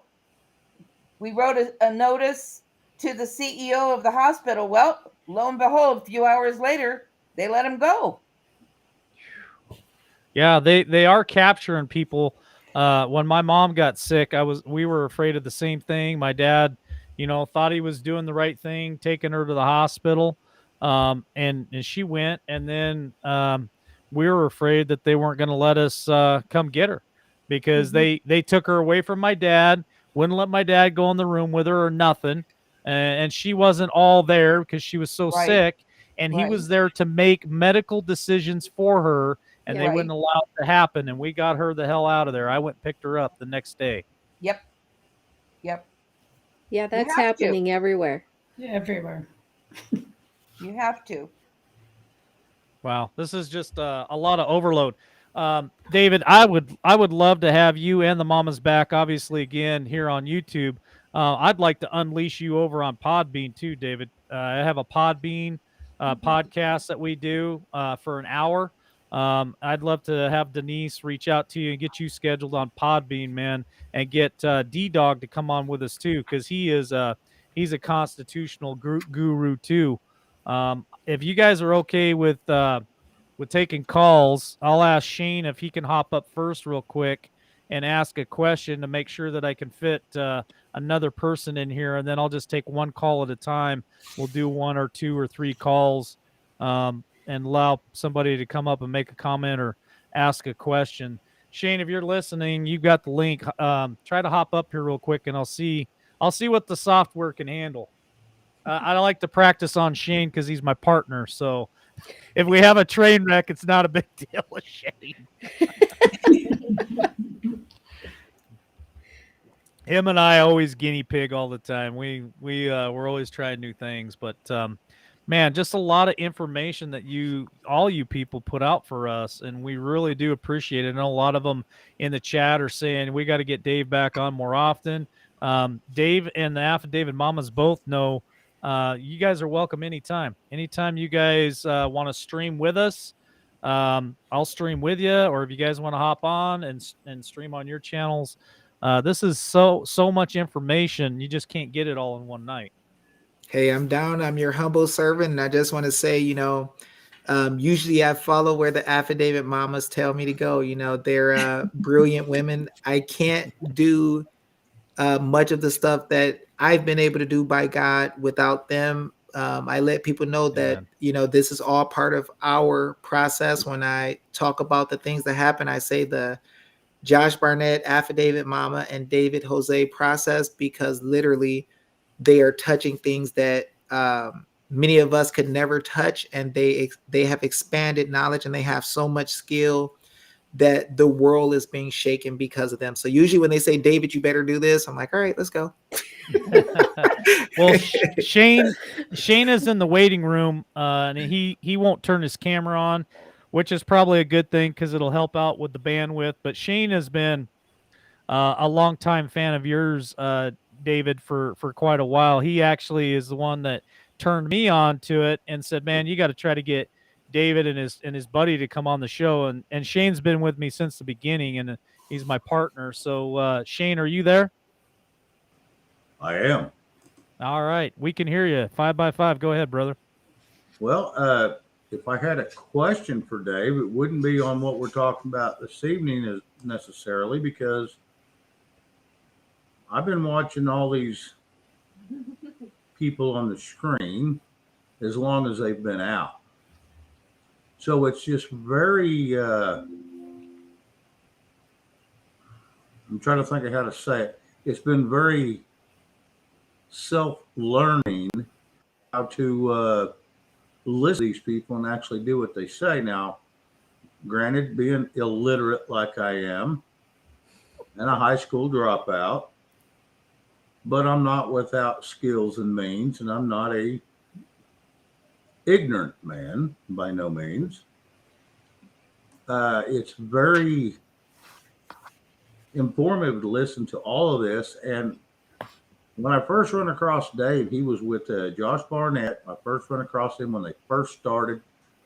I think they had a whole 16 subscribers when I started watching them. It was huge, huge. And I watched him and I'm thinking, you got to be kidding me.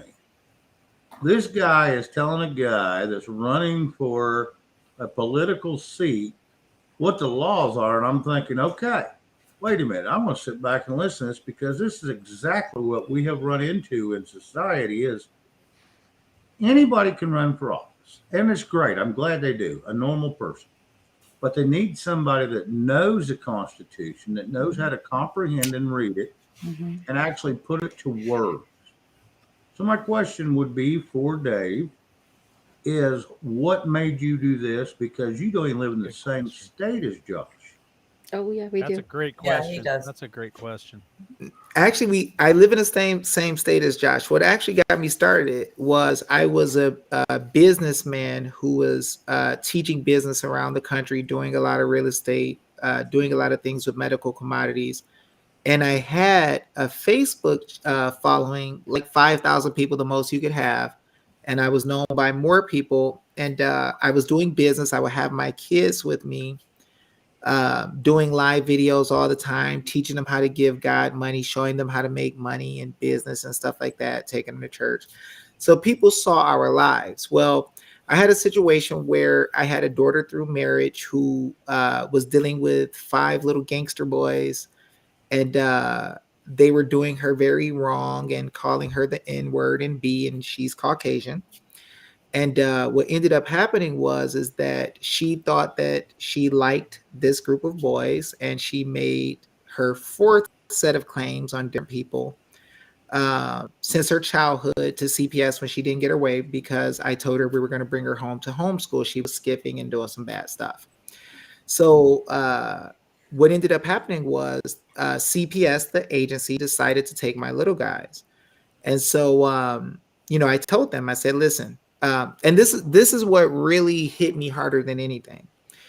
I told them the very first day, I said, listen, you don't know who I am.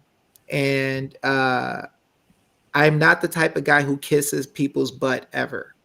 I said, so if you take my little guys and you know that you're breaking the law, I'm going to find out everything about your entire system, learn it from front to back, find all your hidden documents, all your paperwork that tells how you're running a scam. And I'm going to teach the whole what you're doing, and I'm going to destroy your whole system. Period. And the next day they said, if you talk again, we're going to put it. No, they tried to put a gag order on me and said, if you tell people anything or you show anything, we're going to get you arrested and we're going to, do this and do this to you and whatever. Right. So what ended up happening was I went to their tribunal the first day. And when I got done, I saw that the person who was supposed to be an attorney never talked to me. And the person came like 5 minutes late with in the ghetto, we call it a move something dress, a short mini skirt, like barely covering her underwear. She came in popping gum and she's like, right. And I'm like, who's this ghetto chick? This is the attorney? I turned to the front. I was like, she's fired. Right. So to explain what happened, I walked out of the courtroom that day. Right.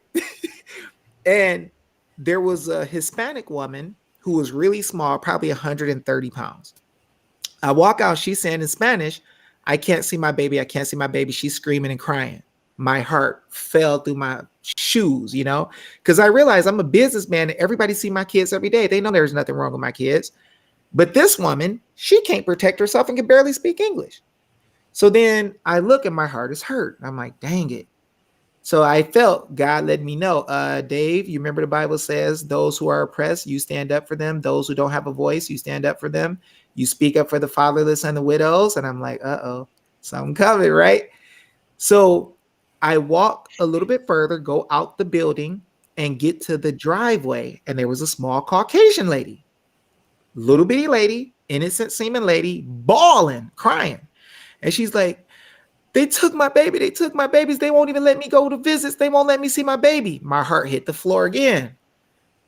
And I'm looking like, okay, God, I see what's happening here. Something's happening wrong where they're blocking these people from seeing their babies, right? And so she was crying, right? So when my little guy, when they first threatened to take them, I had him go with my preacher at church. He was approved. They went with them while I was trying to figure out what the freak this was and what was happening, right? I had no idea about any accusations. I didn't know what was what. But my little son, baby, I call him Baby Sniffles, he was sitting on my chest and he was crying. He was like, Daddy, Daddy, no, I love you so much, Daddy. I don't want to be away from you, Daddy. No, no, no, don't let him take us, right? So he's crying and I'm the dad. I'm the guy who came from Detroit, right? Who done seen people get killed and all types of crazy stuff. And I'm the tough guy who solved problems. And my son is crying. And, I told these people, listen, if you do this, this is what I'm going to do. So I kept my promise. They said to me, listen, if you don't do what we tell you to, let me tell you this one other part. I'm sorry. I told my wife to put her hand on the lady's shoulder and hug her. And I'll tell you why. Because when I first went through the situation where I was broken and I didn't know what this system was, I knew I could beat it if I could figure it out. I just had no idea. So I was alone. Because there was nobody to teach me what it was. There was nobody to say, David, it was okay.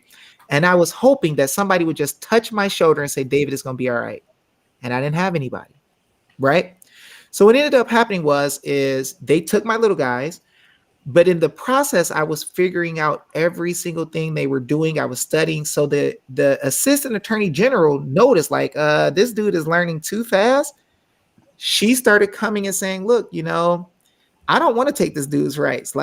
As she came to court, the tribunal, she's like, my palms are sweating. She's just dripping with sweat after I made a federal case, right? So she realized I was putting it together. And then she was reserved, but the other people tried to steal the kids. Long story short, they knew I was the only one standing by myself, right? So they just railroaded the case, took the kids, got recorded though, different agents were in the courtroom, caught them lying, caught them withholding a court of record, caught them hiding evidence, everything. They didn't know there was feds in the room and newspaper people, right? So we ended up finding out everything they were doing. They took mine. A couple of weeks later, I was praying and asking God, let me know that I'm going down the right road, what I'm learning. So a woman messaged me November 11th and told me about how she got her 9 kids back after she said exactly what I taught in my videos. And that lady actually had the same judge, same attorney, same guardian ad litem. So God let me see, okay, you're going down the right road. So I got 9 kids back using my stuff in one Oh, day. hallelujah. Yes. Hallelujah. So I asked God for 1 victory. He gave me 9. So I put it out there and let people start seeing what we were doing. And then we got 4 back in like Wisconsin. Then we got a ton more back. We're at like 90 something now. So I ended up meeting Josh at a trafficking meeting where the senator, David Farnsworth, a lady named Evelyn had me meet Josh. From then on, we clicked like crazy and we started fighting against the wrongs of CPS. Josh was there over CPS. So David Farnsworth had me teach him and his counsel, and I proved to them that CPS was trafficking. So now people are like, holy crap. So then I got with another guy named David, and we started doing videos around the nation. They were getting like 50,000 views, 3 hours long. So then we ended up having floods of kids coming back. So I think I'm at 95 myself and 13 from another lady that I taught. So we're over 100 and some kids return. I'm at 95 by God. And I realized that it was my purpose to fight this fight. Now, if I would have got my kids back already, I would have never dealt with the audit situation. So being that I got with Josh, right? Josh had a private business that was what they call a private business shut down for COVID. So I'm like, Josh, I've learned the law. I can knock down them mandates and I can make you private. And we can do that. So we turned him to a private entity, right? We sent the governor notice, and then Josh was taking video lifting weights with people in the gym with no mask on, sending it to the governor. He's running for Congress every day and daring him to come say something, right? So then Josh got smart. He's like, Dave, I just want everybody to be saved. I'm like, everybody who, Josh? He's like, I want businesses all over the country to be saved now. I'm like, well, what you thinking? He's like, well, I'm gonna start calling people I know. Dude called like 120 entities that we moved to the private and destroyed the mandates, and we saved all their businesses in all the states. So then, people were going after people for, other issues that had to do with the whole COVID thing. We opened up Mountside Fitness in Arizona. So God let me see that we had a purpose in me learning all this. Now they stole the selection. Josh is like, Dave, I need you to come downtown with me. I came. He's like, yo, some people did some stuff wrong and we think the election was stolen. How you want to do this? I'm like, okay, we could get them. I'm like, let's use maladministration. So we created affidavits of maladministration in November of 2020. We told everybody who was at the event, listen, we're going to do notices in Arizona. We're going to hold these people accountable. We're going to make them do an audit. And then the rest of the nation is going to follow. So we ended up having a situation where the whole state came together, and we actually were able to teach people in the Senate how to get an audit. So we got the only audit in America that was a forensic audit. So by me having the little guys taken, it allowed for us to save thousands of people with their businesses, millions and millions, hundreds of millions of dollars in revenue. We were able to save children who were taken by CPS. We were able to, we actually know, a lot of people don't know this, but we gave notice to Candace Taylor to do in Georgia for all the thousands of people who did notice there and got everything sparked off. I wrote the notice for Matt DePerno, the affidavit that he used that they turned in 10,000. We did that one. And that got all of the people together to there was 5 legislatures that wanted to help to get an audit to happen. We also did it in Wisconsin through a couple of people that are part of our group, Carla and another lady. And we actually taught Rantham, who's doing the whole thing to reverse everything. If you read his documents, you'll see him talk about Josh and I, where we showed the attorneys that they didn't know the law and they have to allow him to remove unfit ballots. Like they can turn over the whole election and decertify because of it, not using the word decertify.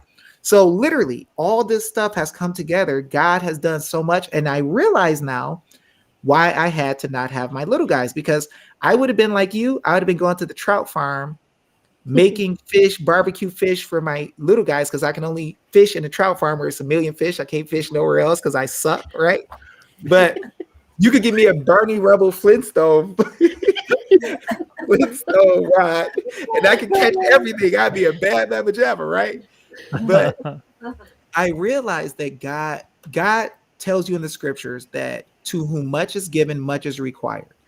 So God has given me millions of dollars in business. He's given me all types of cars and houses. He gave me kids when I never thought I would even have kids. I was bored and lonely and sad, right? And I was making money and I was enjoying life, but I didn't like the fact that I was by myself, right? So God gave me kids, and it's kind of like Abraham in the Bible when God gave him a son, and then God asked him to offer his son up as an offering to see what Abraham was going to do. So me, I understand God is the perfect God of restoration. He preserves, he builds you up, he lets people think they knock you down, and he just makes you expand. So I understand that all this stuff, and I'm sorry for talking so long, but it was that deep of a story. All this stuff had to happen because the nation is more important, because he could have gave me my kids back and then everybody got forced to get injections and all of our kids died. Then what type of man am I? Right? So I'm thankful to God for the things that have happened. I guarantee you guys, my little guys are going to come back, and thousands of other kids are going to come back. And all this stuff that's happening wrong is going to get shut down because God has given us the ability to slow down, study his word, and remember the way his laws were, because that's where our common law came from. And this is why there's no attorney, no judge, no government official on any day of the week that can stand up to us and have a conversation. It will not happen because we have learned God's way. So I'm thankful for the hard times, but that's how we met. Amen. Hey, thanks for the story. I appreciate it. I'm gonna bring in, I don't know if my bandwidth is gonna hold this, but I want to bring in a very popular guy that we have that hops on the channel with us quite often. His name's D-Dog. I don't know if you've ever met him or before or not, David, but this should be very interesting. So let's welcome D-Dog here. How's it going, D-Dog? What up? Hi, ladies. Hey, how's it going? Hey, Dave. How are you doing? Doing great, sir. How are you? Oh, sir, that was my dad's name. I'm just another brother from Detroit. What? You're from Detroit? I was born in Detroit. I grew up in Livonia. What? Oh my gosh. I grew up on 7 Mile and Evergreen. 6 Mile in between Farmington and Newburgh. What? Do you like hot rods? No. No? Big trucks. I'm a redneck. Oh, okay. Big trucks. Okay, Come very on, close. man. Very You close. gotta like them all. Big turbos? Nope. Gas. Yeah, gas turbo. Big turbo. We got to have big turbos on trucks. Get some whistle and Dixie action going. But I got a hold of your UAW notice. And I rewrote a couple of things, and we're throwing it down on Myers and Walmart. And they're lifting all their little bullshit rules with their all the associates. Amen. I added 16 AM jurisprudence second, number 98, about no emergency powers. Yep. And I also added number 97. When interpreting the Constitution, it is always found for the citizen. Yep. It's to be strictly scrutinized to pretty much favor the citizen, not the government. That's fire. That's super fire. Yep. Good for you, And D-Dog. the reason that I got interested in these affidavits and notices, well, I've been fighting the government for 20 years, and I just feel good when I piss off somebody. I seen you writing a notice on CanCon's show, 9 months ago, 10 months ago, and I'm watching it, and it's like, man, this stuff's written that a 6th grader can understand this. Instead of all the stuff we were doing was legal. So now all that legal garbage, we've thrown all that crap away, and all we do is lawful work now. Amen. That's big fire. I'm in a group of 60 of us, and we're going after like the Johnson Act to free up churches so they don't have to do that the bullshit paperwork for IRS. And we're trying to get a remonstrance dealing with the vehicle classifications and redefining a motor vehicle so they don't have to write the whole driving act. Well, you know, if you use so this is a simple one you can get them on the drive with. So go to the legislature and say, hey, legislature, in your acts, when you give the state or the county the ability to have their vehicles as not taxable, when you're handling the people's business, how did you guys do that? And they're going to say, well, we just wrote the statute because when you are handling the people's business, you're exempt from taxation. So then you're going to say, okay, so you granted the agency the power to not have to pay taxes when they're handling the people's business. Okay. So what happens when the people are handling the people's business? Boom. You know, so you're going to ask them that, and you're going to use the Constitution, and you're going to say this. If you granted them power to do something, that power had to come from somebody. And they're going to say it came from the Constitution. They're not going to want to say the people at first. Okay, and where did the Constitution get its power from? They're going to say the people. Say, okay, so did the people grant you authority that they don't have? And then they're going to have to think.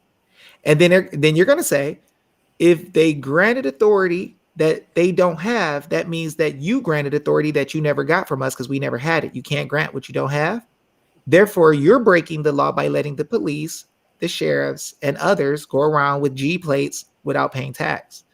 So then if that's the case, the private property of the people, when it comes to your travels for non-commercial things, are to not be taxed. And it'll blow their back out. Yeah, and a lot of research I've done on the remonstrance that I can single out somebody and dismiss them so I don't even have to deal with them. Mm-hmm. So the first thing I'm going to do is whoever's a bar associate attorney is free to leave. Mm-hmm. Get rid of the criminals, then all I have is people to talk to. Yeah, well, you can see so you should see. This is fire tonight. This is fire. See the legislature. This is what we did recently.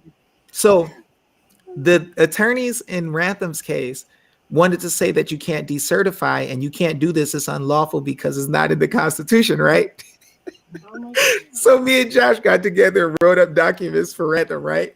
And we're like, cool. We agree. If it's not in the Constitution, you can't do it. Okay.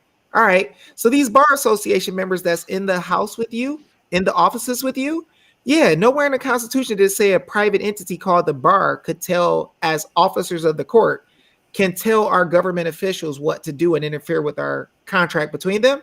So get the freak out the way. And if you can't show that you got the power to be in the midst of the legislature in the Constitution, you agree not to be here. Then I showed how the Bar Association got together with a conflict of interest and said that they didn't want to let people do audits. And if any attorney helped them, that they would take their license, and then they kept their promise.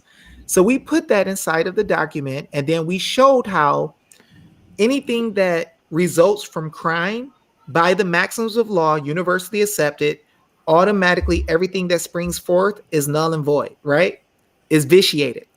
So what happened was he turned that into the attorneys. The attorneys came back and said, we can decertify and get rid of all the electors if we wanted to, but the federal legislature may not like it, right? So at first they were saying, no, you can't do this. It's unlawful. It's illegal. It's whatever, right? So when you call into question what it is that they're doing, they're going to have to flip the script. Now, I think it might be Black's Law 2, maybe 4. You go in there and you look up the word lawyer, and they used to have like a footnote that said the date, trying to infer that Congress told lawyers that they can act and function in America. And that's not what it was. When you go back and you look at the law, it was just the legislature made like a $10 tax for all these different professions. And one of them was being a lawyer in commerce. So that's what the Bar Association used to try to use as their authority to actually function. But there's nothing in any law anywhere that says the bar can function. Now, this is what you can use. There was a legislative body member. We did a notice to the bar, and like thousands of us went in on them at the same time. So we went after the bar association heads in every state. We went after the legislature, and we ordered them, tell us where we told you could get a private association to interfere with the people's business. Where did we give you the authority to listen to them in place of us? So there was one government official, I can't remember what his name is, but he came out and said, why do we have to listen to this body called the Bar Association? What authority do they have? I almost died, right? So they know they're ripe for the taking right now. So what you're doing is going to work and is going to be great. And then all the people you have that are doing the things for the stores, you can use them to do everything else. So the government has never seen 5 people make these arguments with simplicity ever. So when you got 60 people, that's scary, right? Because that means the nation really knows what you're doing, and you could be going to prison for life. So if you hit them right now, like we're going to do some more lawyer stuff, like we got thousands of people, tens of thousands. We're going to go after them with the lawyer stuff. We're going to make them not decertify. We're going to make them abolish the results of the elections because they were all done without right, because they changed the laws and they took money from Facebook. So we haven't noticed for that coming hallelujah. out, but we'll help you on what you got going on. You help us on what we got going on, and let's get these clowns. This is too much fun right now. This is a great time to be alive. Yes. And you from Yes. Detroit, so I know you got some swag, and they even call you D-Dog. I know you bring us. When they said D-Dog. D-Dog, I was thinking of a chocolate D-Dog. brother. I was thinking of a chocolate brother with his hat turned sideways. But you got that swag in your beard, though. Y'all see that beard? That beard is swag. You see that? That's grown man stuff right there. Well, I'd love to get you and D-Dog on Podbean together and do a panel with me on Podbean so we talk free and not have to worry about getting kicked off.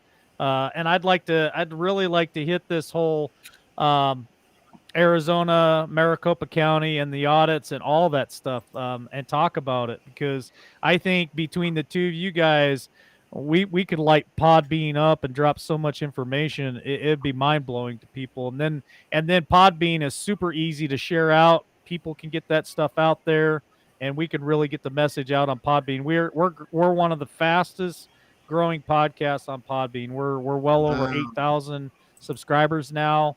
We're over 60,000 downloads. So if we can get you and D-Dog on there at the same time, I know D-Dog is very busy guy. It's hard to nail him down to commit to a schedule because he's so involved with what he's doing right now, but he might make some time for David Jose. Yeah, I'm not that important. Tell him the affidavit mama's coming, and then I just show up. I don't know, Dave, did you get a fresh haircut? I got these new clippers on Facebook. Looking good, buddy. Well, see, I got a little stubble growing back. I did my beard though. See, now these little gold clippers are gangsta, man. These little things cut so well.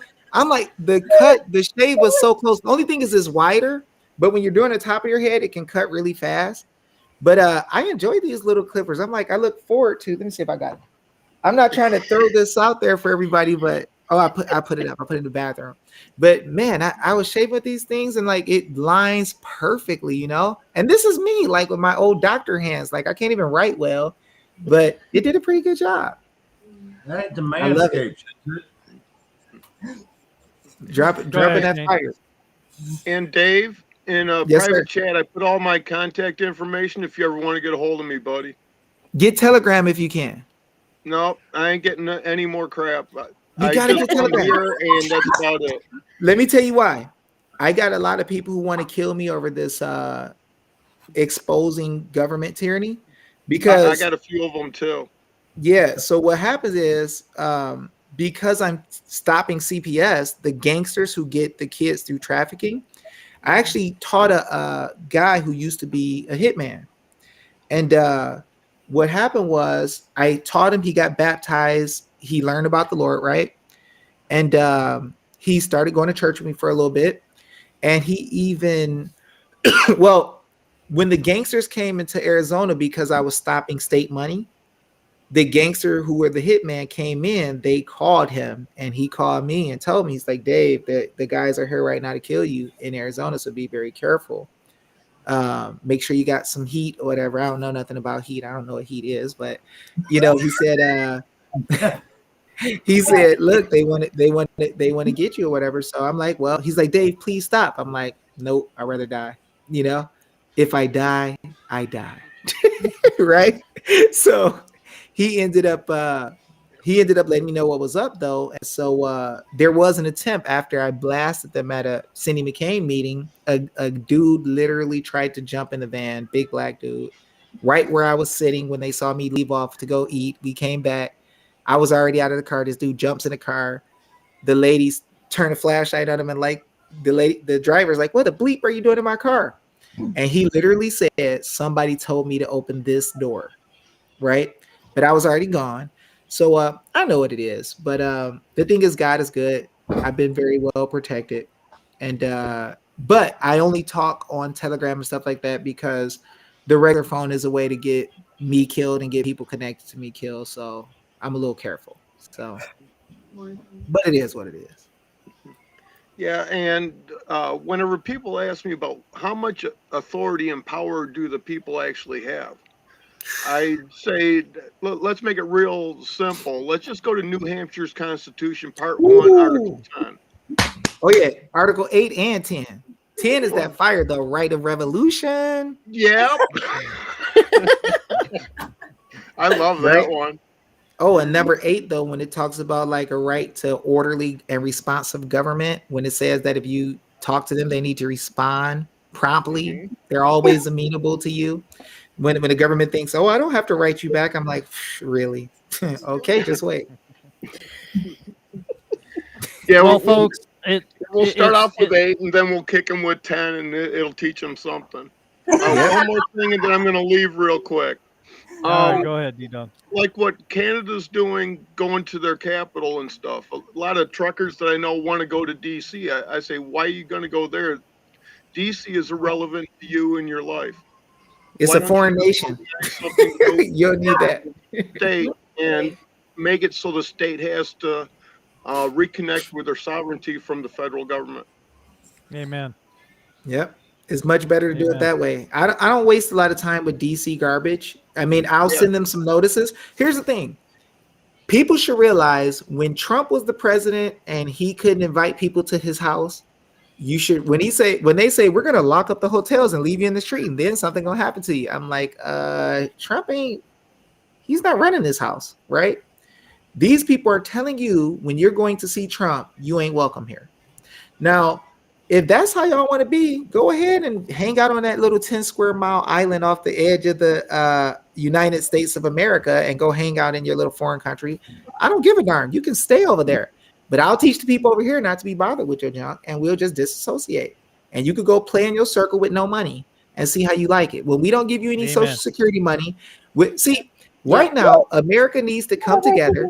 We need people to learn how to forge metal again, right?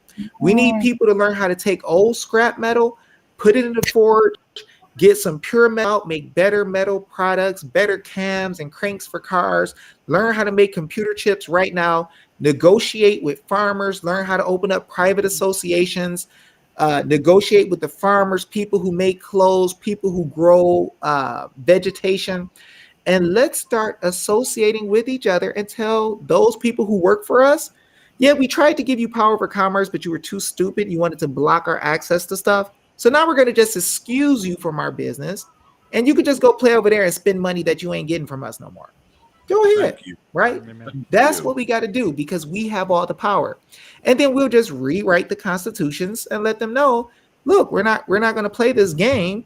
And we'll even write it up so that if they interfere with us, it's already an insurrection against the people. But we'll write it up better. So if they interfere with us, that, they'll have to deal with whatever happens, And when the people start learning the law and they understand what's what, the dynamic changes really fast. So when you look at what's happening with government now, everybody's nice and we're just writing nice notices. But when they read those notices, they read Article 2, Section 8 of the Constitution, life in prison, life in prison, life in prison. That's what they're really seeing. They're seeing their lives flash before their eyes because they are breaking the law and nobody told them. So understand, and I'm going to say this, people might get mad, but I'm going to say it because it's the truth. When you got a whole bunch of white men yelling, you ain't got to worry. When the white men start gaining knowledge and get quiet, you better worry. You better get concerned, right? So right now, people of all races are getting educated together and we realize they're breaking the law and we're not complaining no more. We're taking action and sending notices and letting them know we know what you're doing. We're demanding the grand juries back. Why would we want the grand juries? Because they're going to get prosecuted for what they're doing wrong. We're giving them a chance nicely in the love of Jesus to repent and do right, and we'll forgive you. But if you bad, be bad. Because God will show you, just like Psalm chapter 9, he will show the men of the nations that they are but men. Keep thinking you stronger than everybody in the world as a political leader or a political official, and then you're going to find out you're a servant and that your life ain't as important as you thought it was when it comes to people prosecuting you. The time is coming. So start doing right, repent so we can all be good. We ain't got to keep going down this stupid road. But understand, when the people know the law of America, they've never allowed this foolishness. And the only reason conservatives are not dealing with things right now the way that they could is because they didn't know that the law was being broken and they couldn't point to it. Because conservatives are by nature lawful people. So you teach them the law and they will self-correct. Amen. Amen. It's Okay. getting Well, to thanks that. for having me on. I'm going to take off. Thanks, Mike. Thanks, ladies. Yep. Thanks, Dave. Peace. Pleasure Nice meeting meeting you, you, sir. buddy. You too. See you, D-Dog. Sir, that's my dad's name.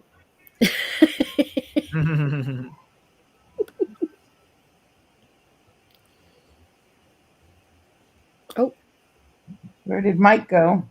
Party over here. Yeah.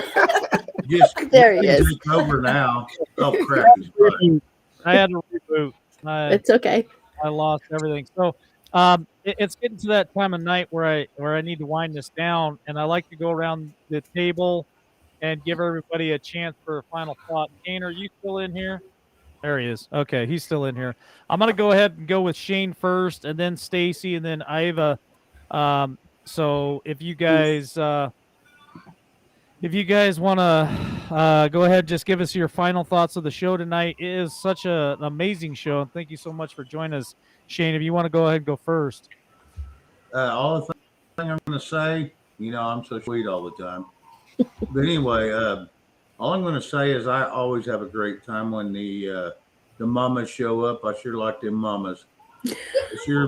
They're sure a lot better looking than you are most times. So I mean, you guys, I appreciate that so much. I even appreciated Dave. He's inspiration. So anyway, got to give Mike a little help. He appreciates it. Yeah, Shane and I always poke at each other. It's all good, man. But thanks for jumping up here with us, Shane. Appreciate it. Not a problem, man. All right. Tracy, you're next. I wanted to say thank you, Mike, for having us on. It's been Absolutely. great. And I'll kind of refer back to what Iva said at the beginning, is that we all just need to participate, get involved. That's like the biggest thing. Get away from the TV, stop watching sports. Just get involved. And the parents, people need to wake up, and we need the numbers in order to get things done. Amen. All right. Well, thanks for the final thought, Tracy. Iva, your final thought, and then I'll go to Rosemary. Everybody needs to look at their Constitution. You need to know your Constitution. You need to know your rights. And then we need to start putting that into action with letting our legislative know, let our governors know by giving them a notice. and letting them know politely. And then if they do not make changes, we send them an affidavit. And it's not a one and done thing. We have to do it and do it and do it until they decide to make the change, or we get the grand jury and we take them to the grand jury. Also, with election year coming up, we need to vet our candidates. We need to make sure that we're putting people in office that know the Constitution and are there as servants like they're supposed to be and Amen. serving us. Thank you. Thank you. I appreciate it. Rosemary, your final thought?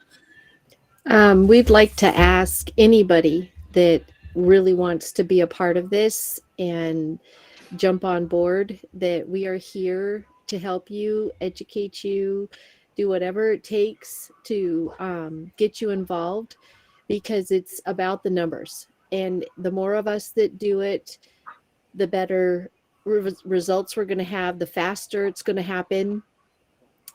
We need everybody to just do one part, and whatever part that is, we don't really care. Just be involved. Make sure that you're, like Iva said and Tracy said, learn your Constitution, know what your rights are, because once you do that, the power that you get from that is unbelievable, because then you understand how much of that power you have, and that they answer to you. You do not answer to them. And this is the only way that we're going to get control back into the hands of the people. Amen. Thanks for that, Rosemary. People are asking for David's Telegram. I don't know if he wants to give that out or not. If you do, David, you put it in the private chat, and then I can copy it and throw it in the big chat. If you choose to do that, let's go to Deborah for final thought, and then over to David. Okay. I've been reading the chat notes as they come along. And one of the things that I just want to encourage everyone is to stop being afraid. It's debilitating. Stop being afraid and stand up and do something. Be involved at your local level. Know what your city council is doing. Know what the schools are doing. Know what your legislators are doing. Read your Constitution and quit being afraid, because that is not godly. That is of Satan, and we don't serve him. We serve God. Amen. Thank you, Deborah. David, your final thought for tonight? I just wanted to say thank you guys for allowing me to be able to come on and spend some time with you guys. I definitely know that I am a nothing and a small fry, but by God, we are able to do a lot of good things. And so I want to just thank you guys for allowing me to be around greatness tonight and have such a good time with you guys, because it's fire and I love it. So thank you guys so much. Thank you. This is going to be my final thought. One, I already welcomed the Affidavit Mamas into the LWN family, and so Iva and Tracy, welcome. David, welcome to LWN. We you so are much. Thank you for proud having to me. have you part of this and to be in this fight together with you. It's an honor. It's a pleasure. And I know that you've got security issues that you deal with, but I'd really love to send you one of our shirts. I don't know if you can see that. I don't know if there's a way that you can get the mailing address. Rosemary can get you a location. That's super cool. I'd love to wear it all send the you a time. T-shirt. They'll say, "David, why are you wearing that same shirt every day?"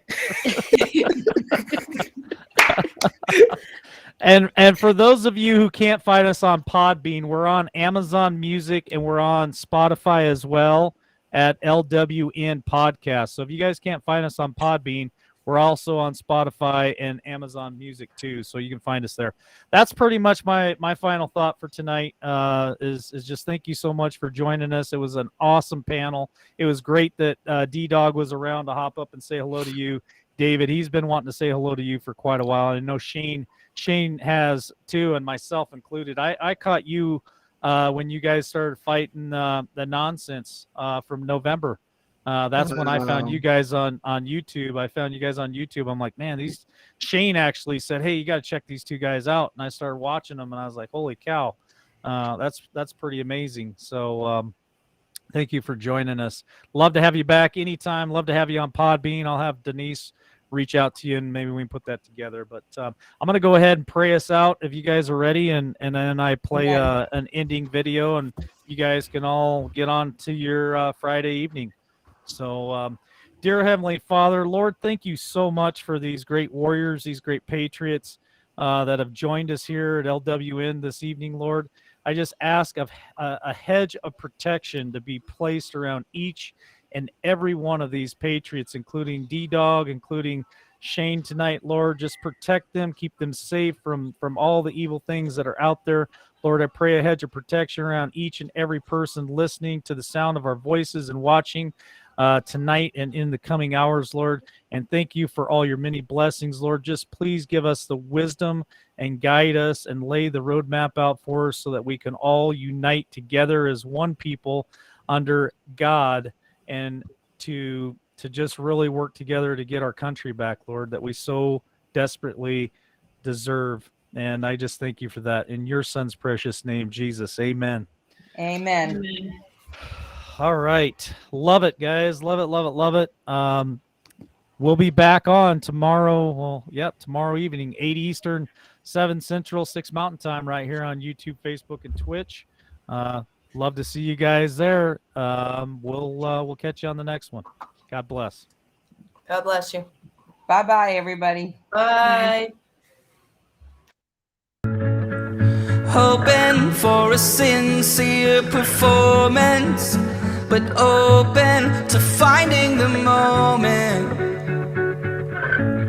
to finding out where I'm headed now. Looking for a sign of disaster, so I can make it there faster. I'm weighing the consequences out. I can see in all directions. It's all open to interpretation, but I see colors that are breaking from the other side, the other side. When I make mountains out of summer trails, when I buckle under all the details, I'll keep going till I make it to the other side, the other side.